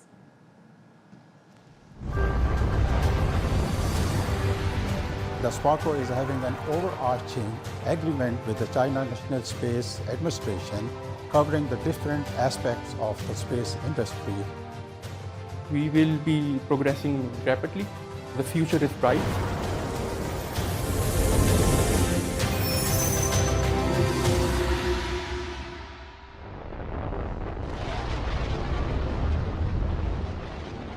"2024 marks a historic milestone for Pakistan's space ambitions as China's Chang'e 6 space probe soared towards the moon. Aboard it was Pakistan's first ever lunar CubeSat satellite, a symbol of a deepening partnership between China and Pakistan in space exploration. For Pakistan, this tiny satellite represents giant strides. With its successful entry into lunar orbit, Pakistan has joined an elite group of nations venturing into deep space. But how did collaboration with China make it possible? The SPARCO is having an overarching agreement with the China National Space Administration covering the different aspects of the space industry, the satellite development, the launch programs, and also the International Lunar Research Station cooperation as well. Between 2019 and 2024, China and Pakistan have signed 12 cooperation agreements. The CubeSat project is just one of many joint ventures strengthening Pakistan's space program. In a groundbreaking move for Pakistan's space ambitions, China is set to train Pakistani astronauts and take them on upcoming space missions. This collaboration marks a historic first for Pakistan, paving the way for its entry into human space flight. With China's expertise in state-of-the-art space programs, Pakistani astronauts will receive advanced training, preparing them for future missions beyond Earth's atmosphere. Human space flight is one of the bigger milestones for any nation. And this is the first time that Pakistani astronaut will go to space. They will go to the Chinese space station, and everyone is very excited about it. But before doing that, there will be a selection process. And based on the opportunity then those astronauts were going to go in space, and they were going to be doing the experiments. Beyond lunar missions, China-Pakistan space cooperation has already transformed communication and remote sensing in Pakistan. The three major satellite projects, COMSAT-1R, Remote Sensing Satellite 1, and the latest multi-mission communications satellite launched in 2024 have had a profound impact. The new satellite transforms digital access in remote Pakistan. Chang'e 8 mission, the rover project is now formally selected by the China National Space Agency, CNSA. And now at this moment, the preliminary design process has started, and also the process for the interface. So interface is very key thing. So interface requirement process has also started. So the rover will be going in 2028 and be landing on the moon and doing, and of course they will carry a lot of payloads, scientific advanced payloads. So we'll be conducting those experiments. The partnership extends beyond technology. It's about knowledge sharing and talent development. Over the past 5 years, China has trained more than 200 Pakistani space professionals and established 3 joint R&D centers. China has been a long-term partner with Pakistan, and they are really interested to collaborate with us. And because Pakistan has, we don't have infrastructure to launch satellites and all that, and China has been the partner to launch all the remote sensing satellites that we have. I think that Pakistan is not self-reliant in the field, and through the interest of China, we will be progressing really rapidly. And it is a source of inspiration, a source of motivation to younger generation that the future is bright. The collaboration even extends to agriculture and medicine. In 2022, China and Pakistan launched a space breeding program, sending 7 important Pakistani medicinal plant seeds to space to study their growth in microgravity. With each mission, Pakistan moves closer to the stars, and with China as a partner, the journey is off on a strong start. Space for All, a new chapter in China-Pakistan friendship. Daniel Khan, CGTN, Islamabad. China and Europe, too, have been collaborating on space exploration, and since the 1980s, this partnership has led to the joint development and launch of remote sensing satellites and astronomical satellites. And together they promoted lunar exploration and deep space discoveries that are out of this world, as Natalie Carney reports. Cooperation is the key, so all this is very important to lunar science. I think we have established a relationship of trust and also friendship.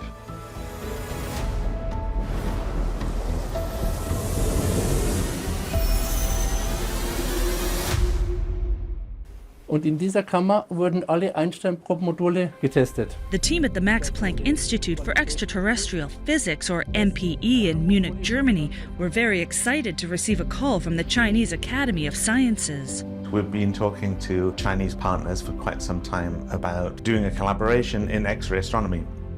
The Chinese-led Einstein probe space mission, being developed to search for X-rays emitted by explosions across the universe, provided the perfect opportunity. We were excited to be involved in this project. We have expertise that we've developed over many years, over decades really, in building sensitive imaging and spectroscopic X-ray telescopes. And this is exactly what you want to do with a mission like Einstein Probe. MPE have designed 2 X-ray telescopes which are now taking detailed scans of the sky from the Einstein probe in search of black holes and neutron stars. We already know in principle how X-rays emit radiation, but this is precisely the niche we want to advance. Rapid variability, and this niche is now being filled with the Einstein probe. For some 4 decades, China and European partners have been working together on scientific research, Earth observation, and lunar exploration to try and understand our universe and the great beyond. When China launched its Chang'e 6 mission to collect samples from the far side of the moon, 3 of its 4 international payloads came from Europe, such as the INRI reflector, which helped position the lander. Designed and developed by scientists at the National Institute of Nuclear Physics in Italy, the small array of mirrors in the INRI reflect laser beams which measure distance, allowing it to accurately position satellites, landers, and rovers within 1 millimeter. The mission was launched, it landed successfully, and then about a month later, the microreflector was observed successfully by a laser orbiting the moon. It's important to have reflectors on the first side. This is the very first one, allows to start a precise positioning of the reflector and lander, and this data typically go to a planetary data system database, which is then available to all the world online. Also on board the Chang'e 6 was France's first scientific instrument on the moon, the Dorn, developed to measure radon gas and other volatile elements to help scientists understand the physical and thermal properties of lunar soil. If we understand better the migration of radon, we will be able to better understand also the migration of other volatile species, like for instance water, that can migrate to the cold polar regions and then form ices. That is a prime interest for the future Chang'e 7, Chang'e 8 missions and or missions for other international agencies. French planetary scientists are also working jointly with Chinese teams to detect and study gamma-ray bursts in outer space through a mission called the Space-Based Multi-Band Astronomical Viable Object Monitor. The first gamma-ray burst was detected with the Chinese gamma-ray monitor instrument, and since then, we have accumulated a lot of data. The holy grail is to finally manage to accumulate enough information and locate the burst to convince large ground-based telescopes to repoint in order to somehow measure the distance of the burst. En quelque sorte, la distance du sursaut. These partnerships in astrophysics and data sharing are opening up the world to the discoveries of the vast unknowns of our universe. This means a lot. I mean, exploring the moon, reaching the moon with a rocket, an orbiter, and then landing is very expensive, very difficult. So cooperation is the key. So all this is very important to lunar science. Culturally, we have differences, but we also have a common passion to do science. The differences can mean that everyone brings something new, and something new can make progress. I think we have established a relationship of trust and also friendship between the two sides. It's opening up a completely new discovery space. And really, without the combination of the European technology and the Chinese technology, this would not work. It needs both, and therefore it's a perfect collaboration. Many more projects are already in the pipeline, as Chinese launch capacity, coupled with European scientific expertise, is advancing space science and enhancing the possibilities of exploring far beyond what scientists once thought possible. Natalie Carney, CGTN, Munich. All right, we're looking at live footage from the Jiuquan Satellite Launch Center in northwest China. This is where the Shenzhou-20 crew of 3 men will be heading and lifting off from to head to the Tiangong space station, where they'll stay for about half a year. And now we're looking at the launch pad right there. And Professor Yang, so we earlier talked about how the top platform is the first one to open up, and we can see in just the last 10 minutes or so, the very bottom platform has now, rotating platform has now opened up as well. So we've got 2 more platforms to go in the middle. Now, I understand from you that why it's so critical that the top one for the emergency escape route is guaranteed for that one to be the first to open. But what about the other 3? Is there a particular reason why they go in that order from the bottom up, or is that also just practical reasons? Well, you know that there are in total there are 4 rotational platforms. Yes. So as we've already discussed, the first one is open on the top because to make it is possible for the emergency escape system to work. And for the other ones, there is no special consideration, so we can open the bottom one first. Okay. But you can see, look, this is a beautiful Long March 2F launch vehicle. We can first see the 4 rocket boosters. Each of the boosters have 1 rocket engine called the YF-75 rocket engine. So each of the engine use the same version like the core stage, the first stage. So on the core stage, you know that the diameter of the first stage is 3.35 meters. Okay, we heard the voice from the command center.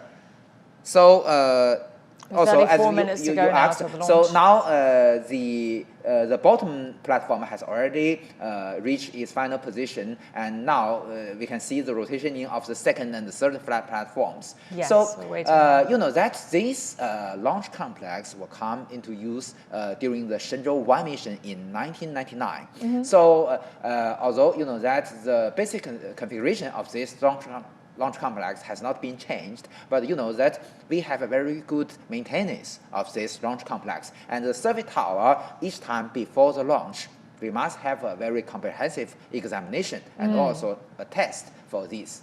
For instance, you may consider that how it will be if some of the motors will not work during the rotation of the platform. That would be disastrous. So we must stop the launch sequence. So you can see the reliability, not only the reliability of the launch vehicle itself will influence the whole mission, but also the ground facilities. So this is very important. Another example is that you can see that you know that we need a large amount of water during the launch, because you know that to protect the launch pad without the influence of the flame, the high temperature flames of the launch vehicle, the 8 launch rocket engines. So we must use a lot of water to cool down the cool down the surface of the launch pad. So this is also a very necessary step. So we have prepared this water, large amount of water.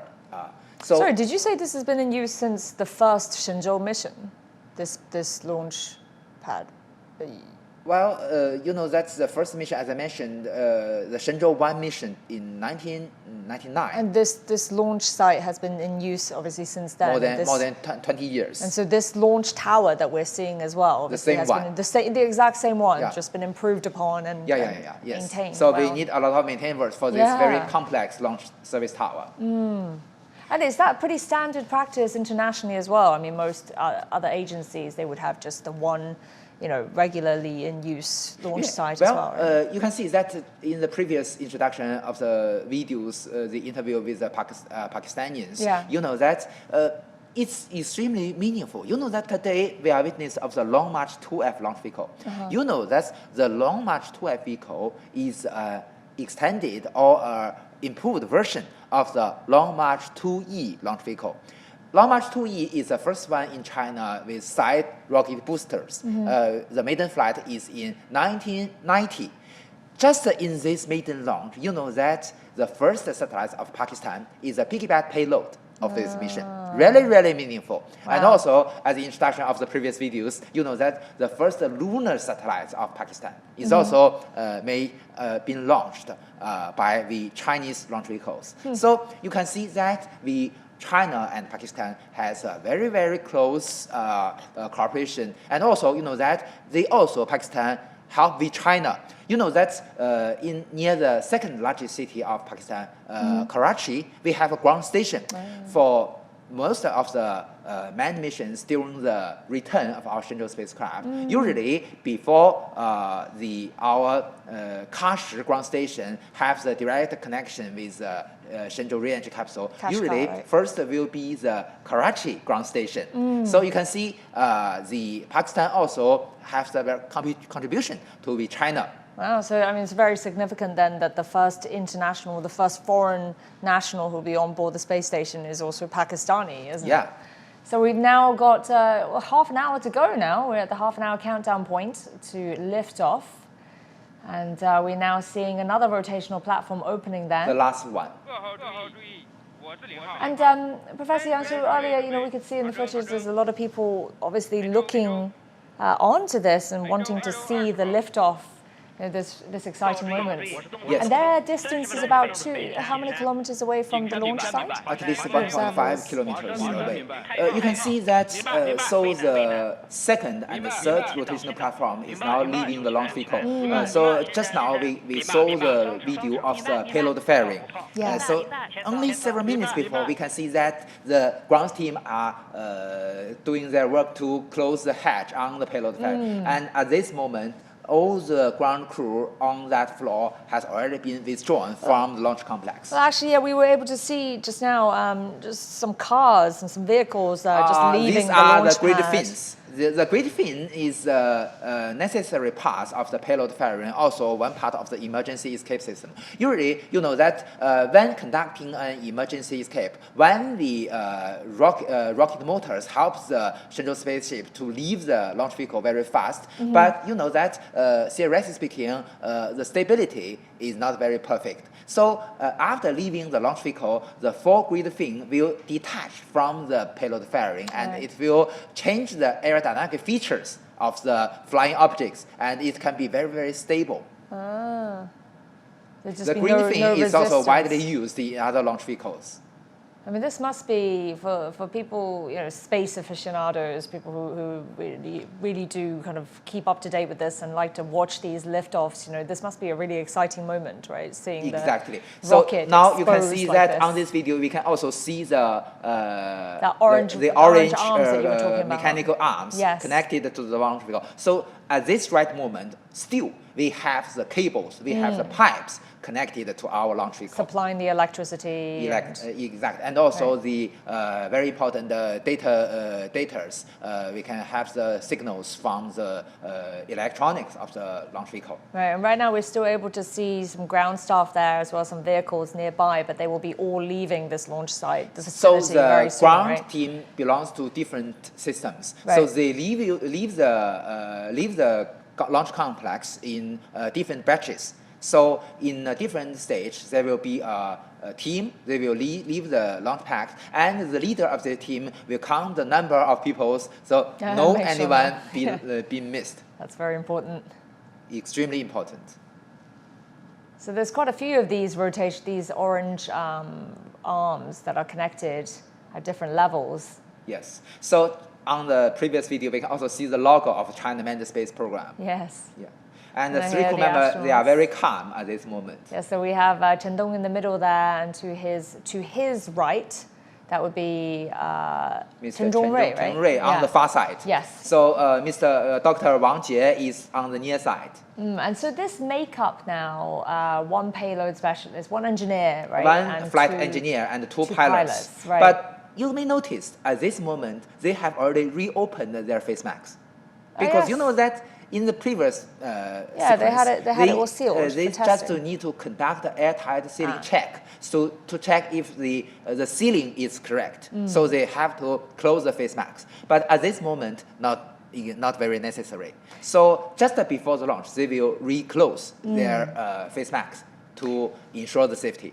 Do you think that they would change the makeup, the composition of these of the crew anytime in the future? Maybe to have two engineers, one pilot, or is the backup pilot very critical? You know that as we've already discussed previously, you know that for any mission during the ascending phase and during the landing phase, we must have at least two pilots to be backup of each other. You know that the physical condition of a certain person can be anything wrong can happen. So if he feels sick, the other backup hand take his role. So this is a very necessary step to ensure the success and the safety of the crew. Right, so the only variable really is the engineer. So this is the advantage of the next generation. You see that for the next generation, the Mengzhou spaceship will be the next generation. And for Mengzhou spaceship, if it conducts a low Earth orbit mission, it can bring 6 to 7 astronauts to Tiangong. And still, we only need 2 pilots. So they can bring more as you variety. mentioned, so we can have 4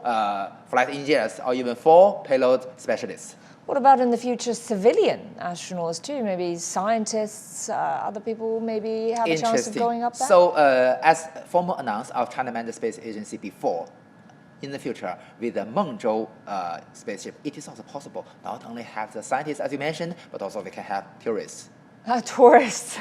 Yes, I mean, it's possible. Yeah, I suppose so. I mean, that's already happening in other places in the world already, isn't it? It's already happened in other countries of the world. But honestly speaking, even if we can reduce the cost of an orbital visit to Tiangong Space Station to 1/10 of the current level, still it's not acceptable for the common people. Still only a chance for billionaires. But you know that for the common people, I think the suborbital tourism is the right choice for the common people. Well, that's tourism, but say scientists, I mean, they would be going up there to perform very important experiments and things. That would be sort of a government initiative in that sense.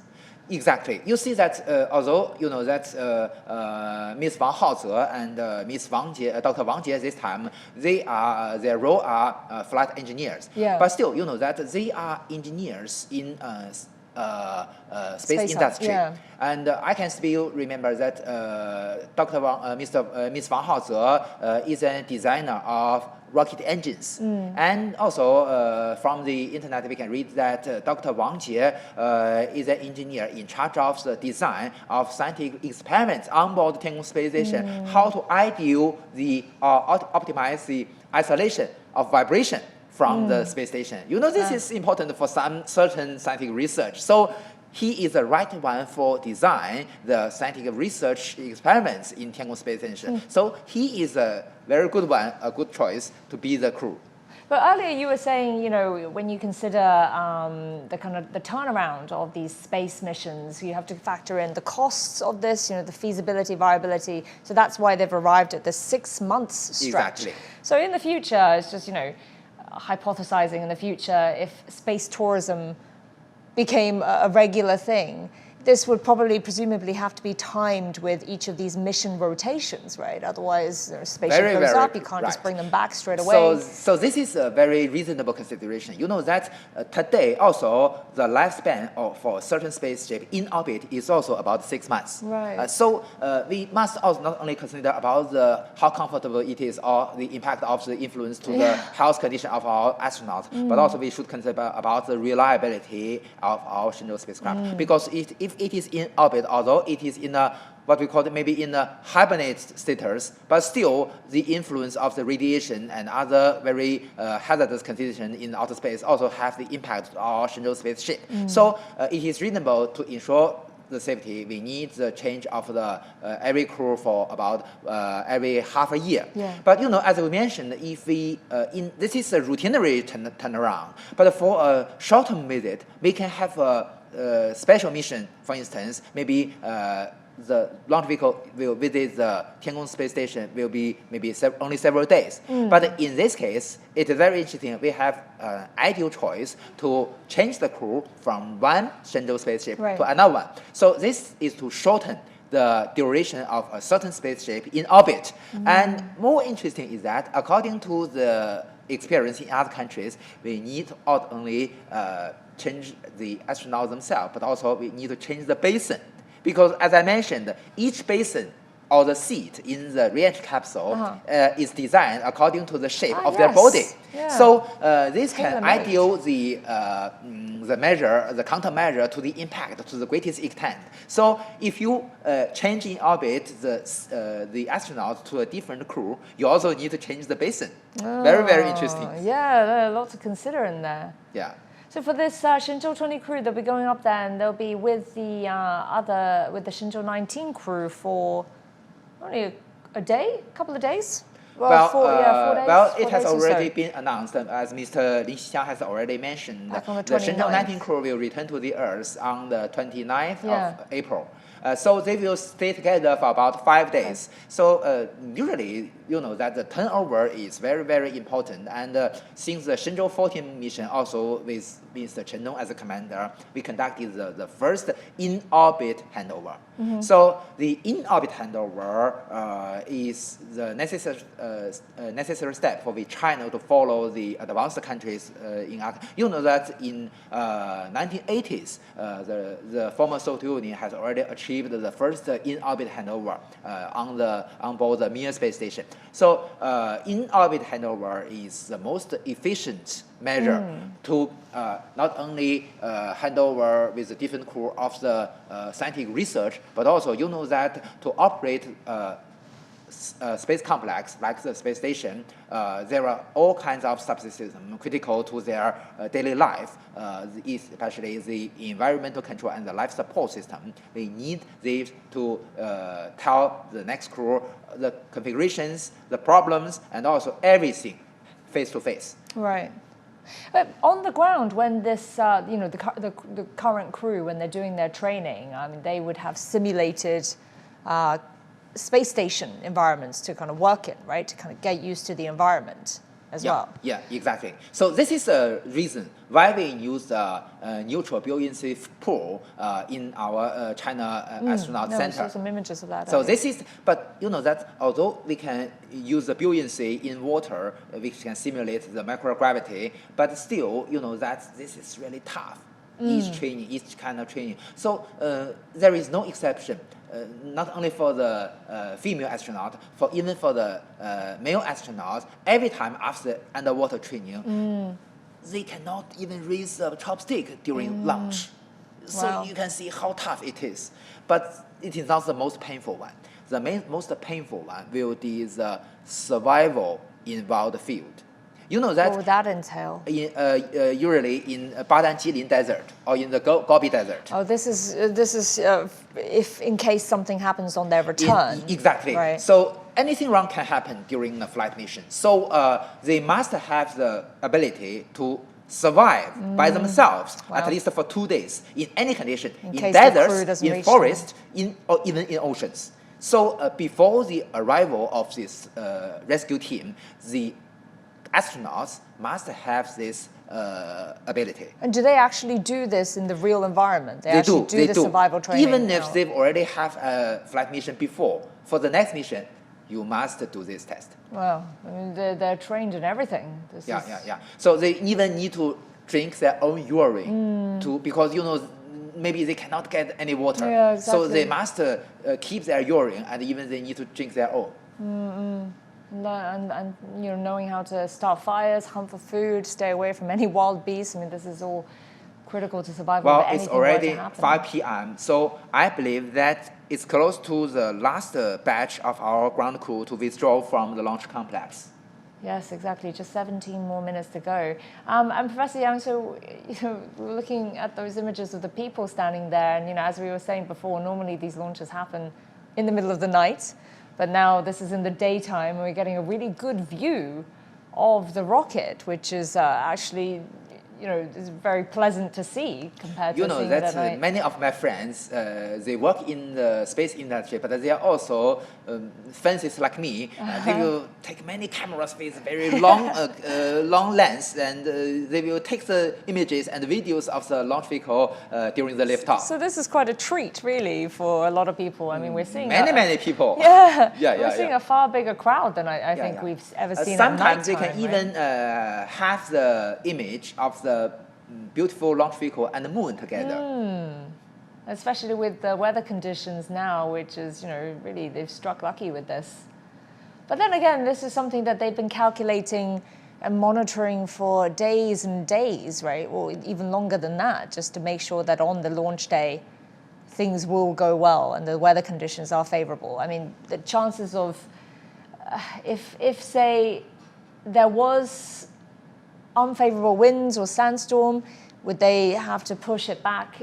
It's not just push it back by a few minutes. It would have to be like days potentially until the next. You know that even today with improvements of the computing technology, even today still for long-term weather forecasting is not very accurate. So as you mentioned, we must consider about this factor. So that is the reason why there are still many factors, there are still many uncertainties we cannot determine many days before. So even at this moment, maybe the final trajectory has not been confirmed. So one important task for the what we call the Commander Zero of the 9000 Satellite Center. You know that the one who is in charge of everything is called Commander Zero. He will announce the final moment to accurate the lift-off moment of the launch vehicle. You're talking about the 15-minute countdown now. Yeah.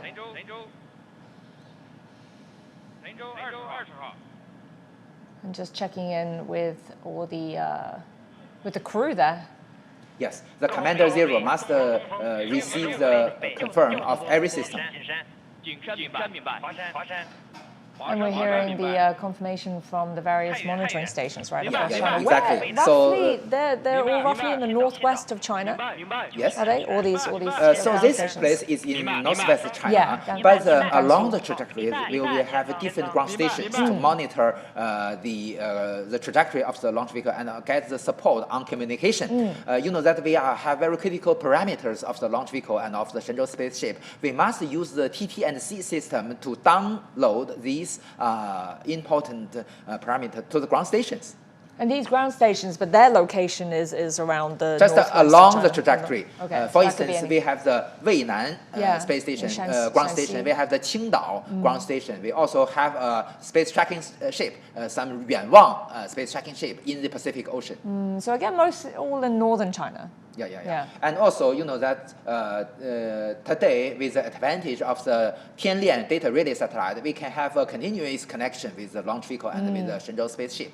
But China does have a launch site in the south of China as well, in Wenchuan. Yes, in the future, maybe our astronauts will go to the moon from the Wenchang launch site. Because you know that with the diameter increased to 5 meters, it is very difficult to transport this launch vehicle to 9000 Satellite Center. So at that moment, we will use the Long March 10 launch vehicle with a diameter of 5 meters in the Wenchang launch site. Because it's easier to transport it via sea.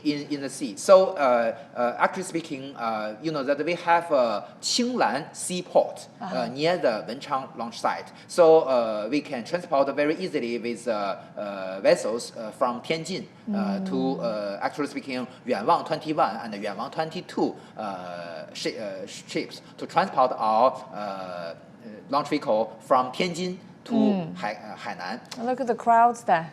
Yeah. So I believe they have many cameras. Yeah. And also the family members, some of the family members of our crew are also among them. But the launches might take off from Wenchang, but in terms of returning to Earth, it's unlikely that'll change, right? Because as you were saying, all these conditions, you know, what's easiest for the astronauts? Well, you know, that according to the press conference yesterday, the Shenzhou-20 crew will go back home before the end of October. Yeah. Actually speaking, at that moment, it's already very cold in 9000 Satellite Launch Center, but still acceptable. But if it is in December, that will be more tough. So you can see why we choose April. Although there are some small storms in April, but still, considering the next flight, it's reasonable to choose April. Yeah, they have to look at the overall convenience, right, of the conditions and stuff.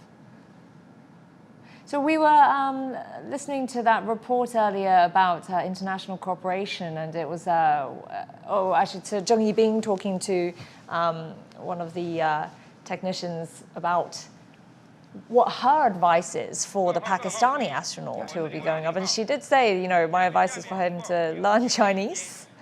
So in terms 100%. So in terms of the language in the future. One moment. We're close to the 10-minute countdown now. No, look, so the Commander Zero announced the right ignition moment. It's a very exact 17 minutes, 28 seconds. So, you know, that is different from China and other countries. In the China, the moment 0 means ignition. Yeah. But from ignition to liftoff, still there are several seconds. But in other countries, for instance, in the United States, the moment 0 is means when it liftoff. lifts up. So the ignition will several seconds earlier than the 0 moment, the countdown 0. So it's different. So every time during the liftoff, after liftoff, you can hear a voice which will announce the final real moment of liftoff. So it's different from the 0. There'll be a couple of seconds, basically, Exactly. after the 17 hours, 17 minutes, and 28 seconds. So that's in about 10 minutes' time, and we'll have the ignition then. So you can hear the voice will the final the real time will be accurate to millisecond. So what in this last 10 minutes now, what sort of preparations are being made? I mean, by this time they've already done the comprehensive, the integrated checks that we saw earlier. Although it's So only two of less those. than 10 minutes from the liftoff, but still at this moment you can see that the orange mechanical it's still arms are joined, still yeah. connected to the launch vehicle. So at this moment, still we need the power supply from the ground. But I believe that this, I believe the pipelines has already accomplished their tasks. Right. Oh, look, you can see that Dr. Wang Jie is still holding the handle. All three of them are Yes. still looking through their manuals. So as I mentioned, there are also not only the instruction of the normal operations, but also the instructions of everything in abnormal conditions. I mean, it's also, safety aside, it also helps to keep them calm and focused, right, to be able to go through these really lists. calm, but I believe that they are also very happy. Yeah, especially for the two who are going there for the first time as well. Yes. So they were from China's third intake of astronauts. Yeah. And there's the fourth intake already that's under training, right? Yeah. And I can still remember during the maiden flight of Commander Chen Dong, during the Shenzhou-11 mission, the commander is Mr. Jing Haipeng. And Mr. Jing Haipeng asked Mr. Chen Dong twice, do you feel happy? And what did he answer? Yeah, of course, it's a positive answer. And you know that it's very beautiful when the payload fairing is separated from the because you can from the see, vehicle. right? They can have, especially for 02 and 03, because you know that they are not sitting in the middle. Yeah, they have a better window. view with the window. I mean, that's also a good consideration because a lot of times it seems as if the captain is the one, the commander is the one who is the veteran who's been up there already, and the two who are with him are doing their debut space mission. So for them to get to see everything in its splendor.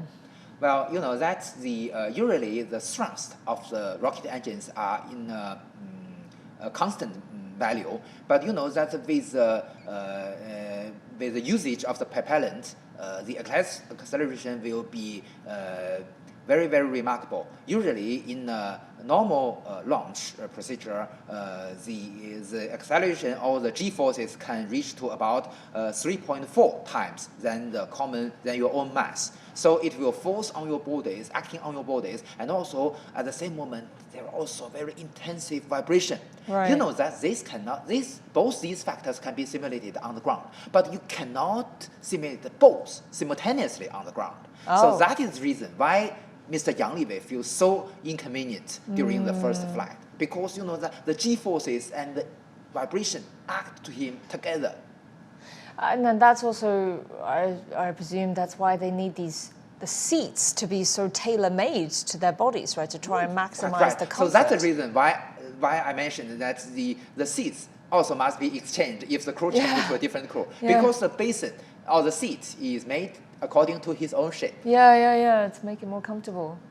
I mean, that's sort of the vibration plus the g-forces. I mean, if it can't be simultaneously recreated here on Earth, it's incredibly hard to imagine what that will be like. I mean, it's only these astronauts who've been up there the most tough for the astronaut is that not only the normal condition, it's only 3.6 times of your own mass. But in an emergency escape or an emergency re-entry, it can reach more than 8 G. And the more tough thing is if your role is a pilot, not only you must can afford these 8G forces, you must have the ability to do the right choice, to press the right buttons under the 8G. So that's the responsibility for a pilot. So how have these astronauts described that feeling, that combined feeling?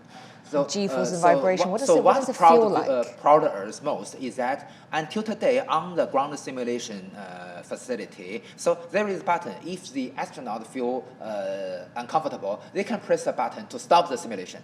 But until today, no one has pressed this button before.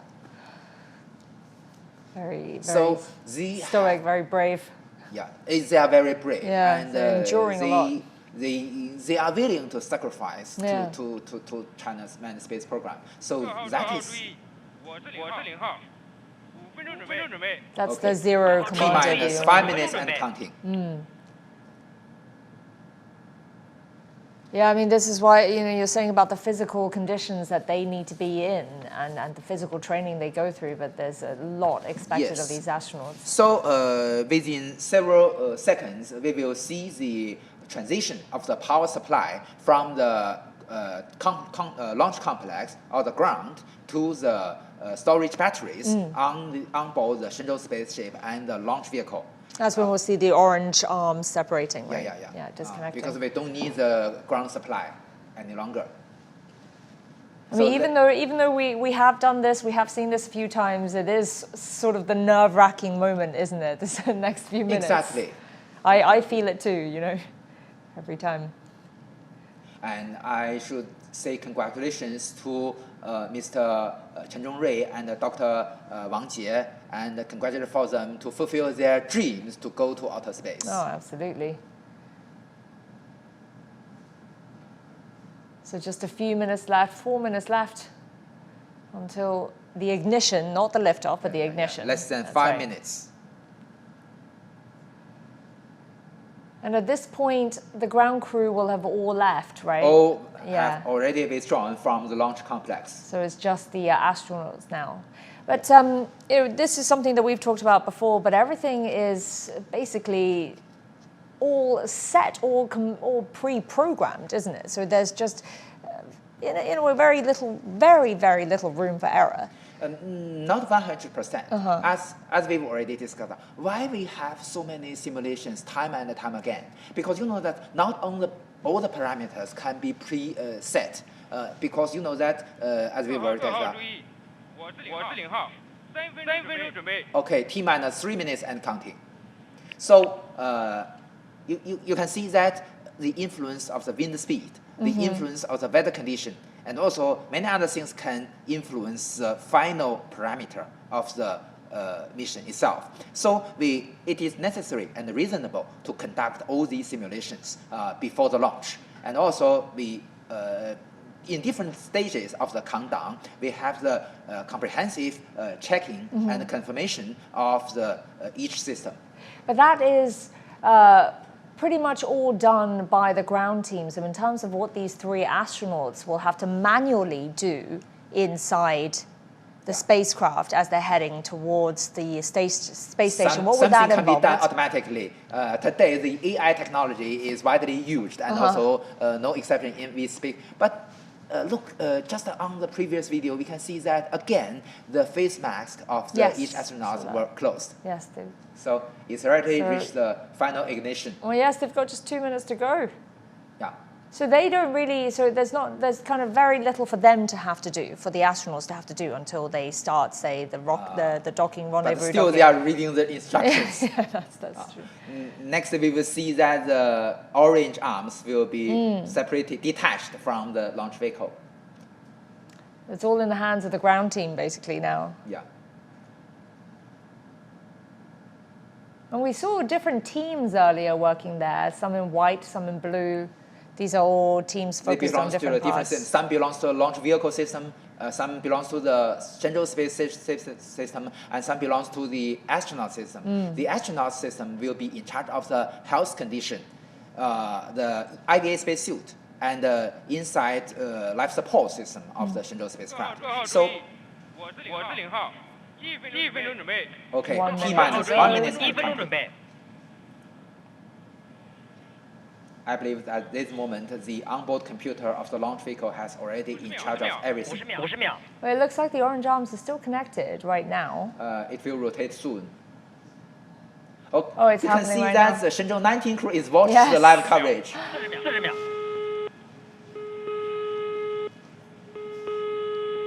Okay, all detached. So the rocket is now completely on its own. 30 30 seconds. seconds.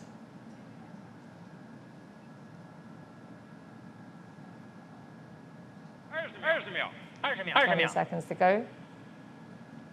Every system is go for launch.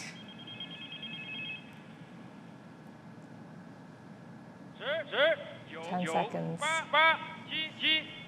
6, 5, 4, 3, 2, 1. Salute.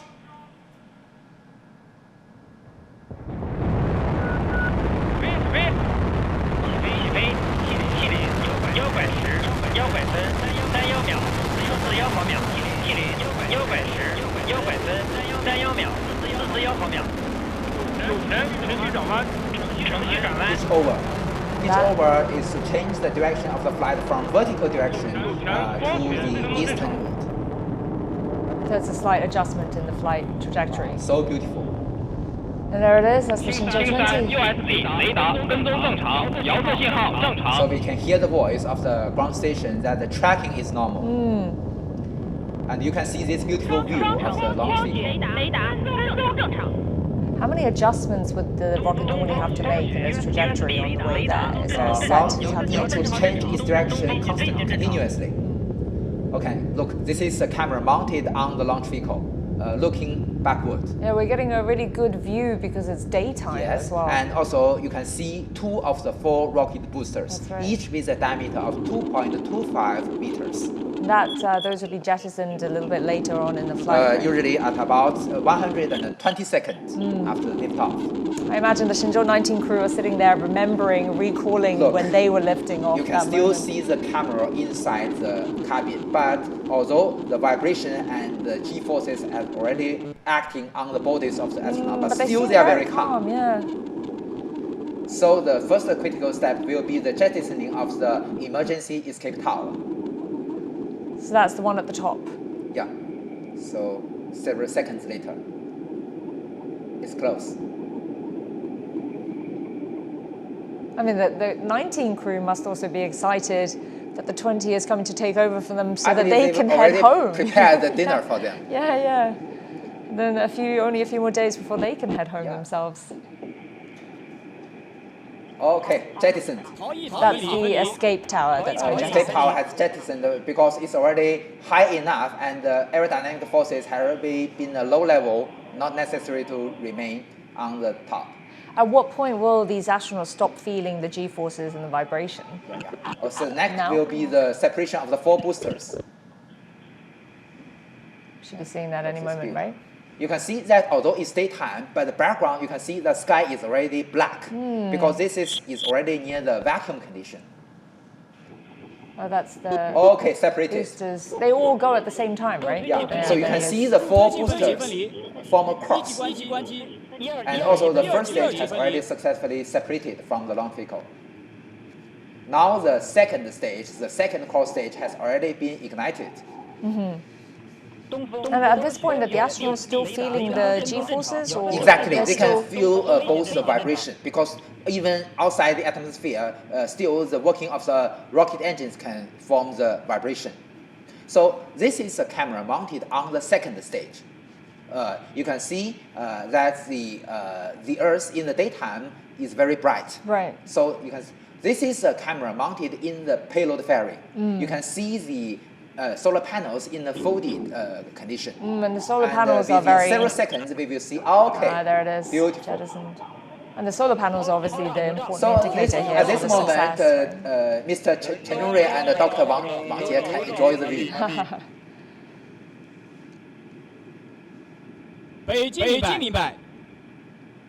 They're back to their manuals again. So they changed to the different pages because it's in a different stage. So What else is there to jettison now? So they've jettisoned the emergency tower, the emergency escape, the boosters, the payload. First stage, and then the payload fairing. So the next step, that will last for many minutes, because that although the second stage of our Long March 2F launch vehicle only have one engine, it has one main engine and 4 vernier engines. The vernier engines, the thrust is very small, but it can change its directions to keep the right attitude. Look, this is a camera mounted on the rear part of the second stage of our Long March 2F launch vehicle. You can see the big nozzle is the main engine. We can hear the voice of the ground station that the flight is normal, and the ground stations can track the launch vehicle very normally. Which is good to know.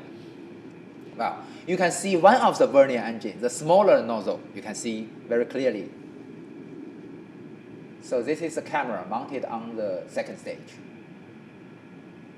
Is it now more comfortable for the astronauts? Not very comfortable. Still because not. That with less propellants, you can see also still Dr. Wang Jie is still looking the menu. Probably helps to calm the nerves as well. So you may notice that this time from the Shenzhou spacecraft, we can see the high definition video from the inside. Yes, it follows the high definition standard, 1080 pixels solution. And this has been an upgrade as well, right? For yes, this particular it's upgraded. Very bright. Okay, the Qingdao ground station near the eastern coast of China has already captured the launch vehicle. So Qingdao is the last ground station in China, in mainland of China. So the next will be the space tracking ships. So you can have a very beautiful view of the very bright the Earth. Yeah. So in the daytime, and also the black sky, even in daytime. So we've got images there on the right of the Shenzhou-19 crew on the Tiangong at the bottom, and then our Shenzhou-20 crew inside the capsule. There is a very interesting thing before. That Mr. Jing Haipeng is also watching the live coverage of China Media Group, and your colleague say hello to him, and he can respond because he's watching the live coverage of CCTV.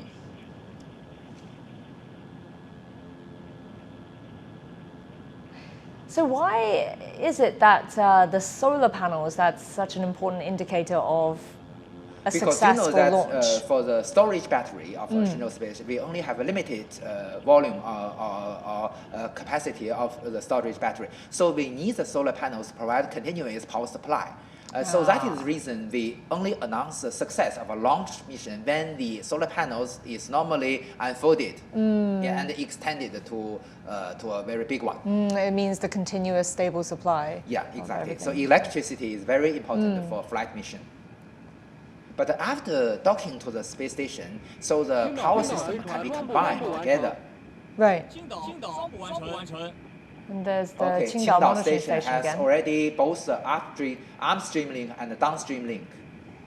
So you can see the flame of the nozzles are quite different from those on the ground. And the type of fuel that these rockets use, can you just tell us a little bit more about that again? Well, that's the main engine of the second stage will work for a very long time, and it will shut down first. But this is not the end of the mission of the launch vehicle. So the 4 vernier engines, you can see the rotation of the vernier engine. The 4 vernier engines will work longer to adjust the trajectory, to make it precise enough. So they are laughing. Good sign. And Professor Yang, so all these pieces of the rocket that's been shed, that would just fall back to Earth, and what will happen to them? Do they get retrieved again? Do they just get left? No. Because that is the Long March 2F is not a reusable launch vehicle, but in the future, probably Long March 10 for the next generation spaceship will be a reusable one. And that leads me to ask as well, because this time one of their important missions for, important tasks for the 20 crew is to install that protective device against space debris, right? How big of a problem is space debris? We've already met some problem. You know that the Tianhe module, the core module, Tianhe 1, have 2 solar panels. One of the panel was slightly damaged by the space debris. Actually speaking, the cables. So the Shenzhou-18 crew and the Shenzhou-19 crew has already do some attempts. So this problem has already been solved. Okay. So that is the reason why we need the protection. And we're hearing another ground station there. The space tracking ships have already captured. You We're can seeing see a on the bottom simulation, right, we can see the 3D simulation. Oh, the main engine has already cut off. Ah. Oh. Burning engine also shut off. So now the shuttle, the spacecraft is on its own.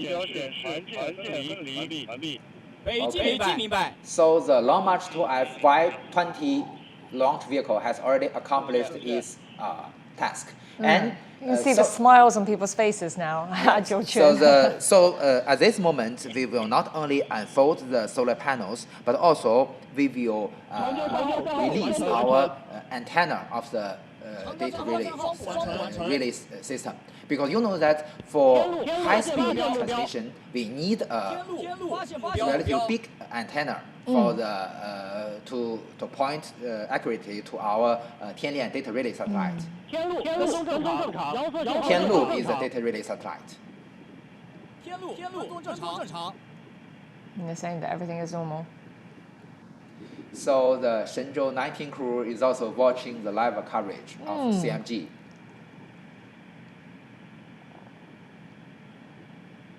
Yeah, so aside from that installation of that protective device,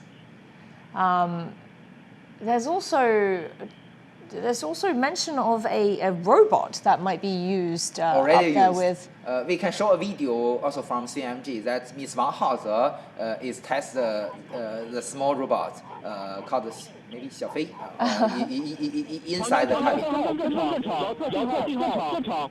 Okay, the ground station also we heard the voice reporting the normal status.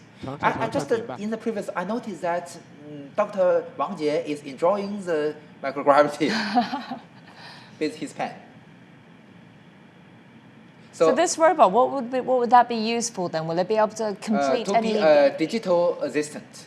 Okay. Would it be able to help with any of these more dangerous missions? No, like EVA? That is inside the cabin. So not like the robotic arms outside the station. So they can make the work more simply and more easily, but not reduce the risk. You know that the robotic arm plays a very important role in the operation of a space station. Oh, the solar panels are unfolded. A really beautiful view from the, actually speaking, the propulsion module of our Shenzhou spacecraft. You know that the Shenzhou spacecraft have 3 modules: the orbital module, the re-entry capsule, and the propulsion module. So this is a camera mounted on the propulsion module, and it can monitor one of the solar panels. And this is a very important checkpoint. Also, you know that we have 2 different systems on the concerning about the Tianlian data relay satellite. One can transmit important critical parameters, and one can transmit very heavy data streams. So we need that's the reason why we need a big antenna for this Tianlian data relay satellite to transmit the videos. We were just hearing earlier the ground staff there saying that the solar panels have opened up. But I believe that the Shenzhou spacecraft will enter the shadow area very soon. And what will that mean? What sort of Which impact means will that that have? they will be at night. Okay. So not much change for them. There's nothing to have to adjust or for the spacecraft to do. You're saying the solar panels have expanded. But don't worry. We have plenty of energy in the storage batteries.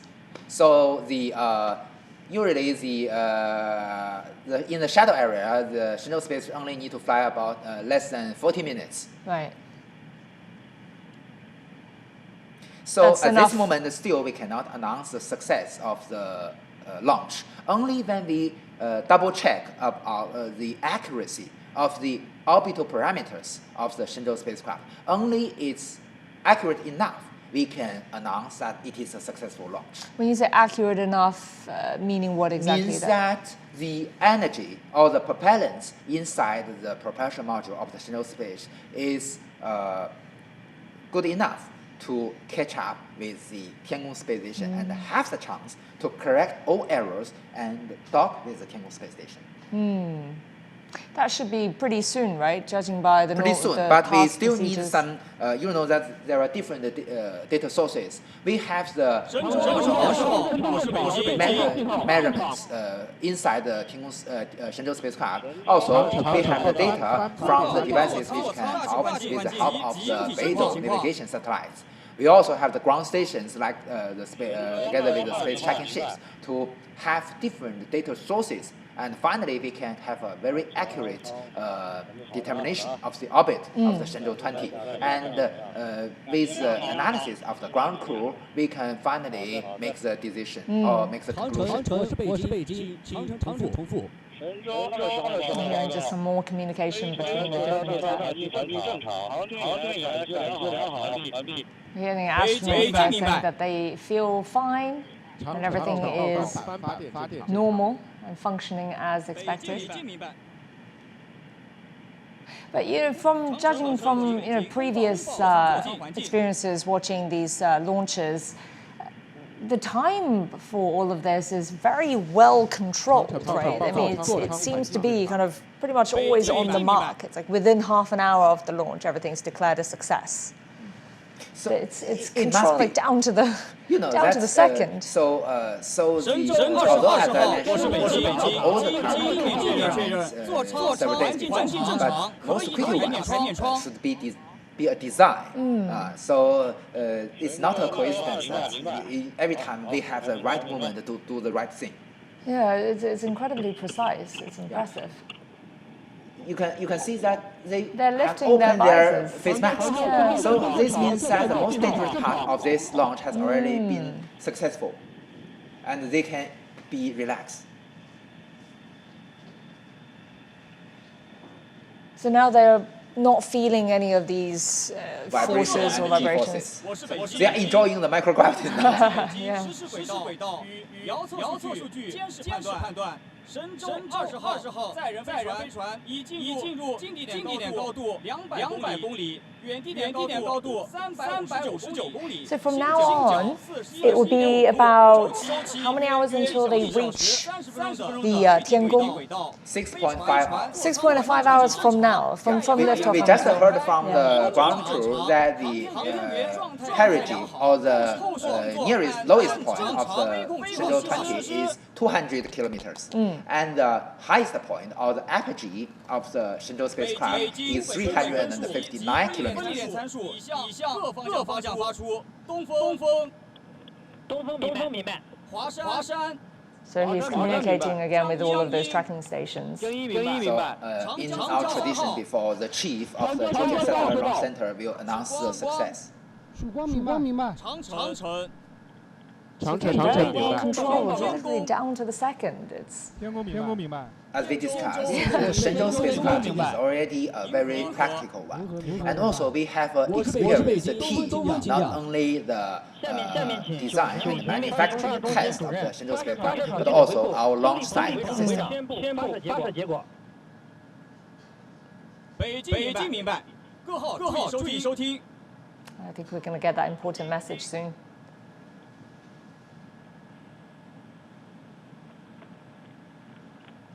尊敬的各位领导、专家、同志们，根据火箭飞行数据。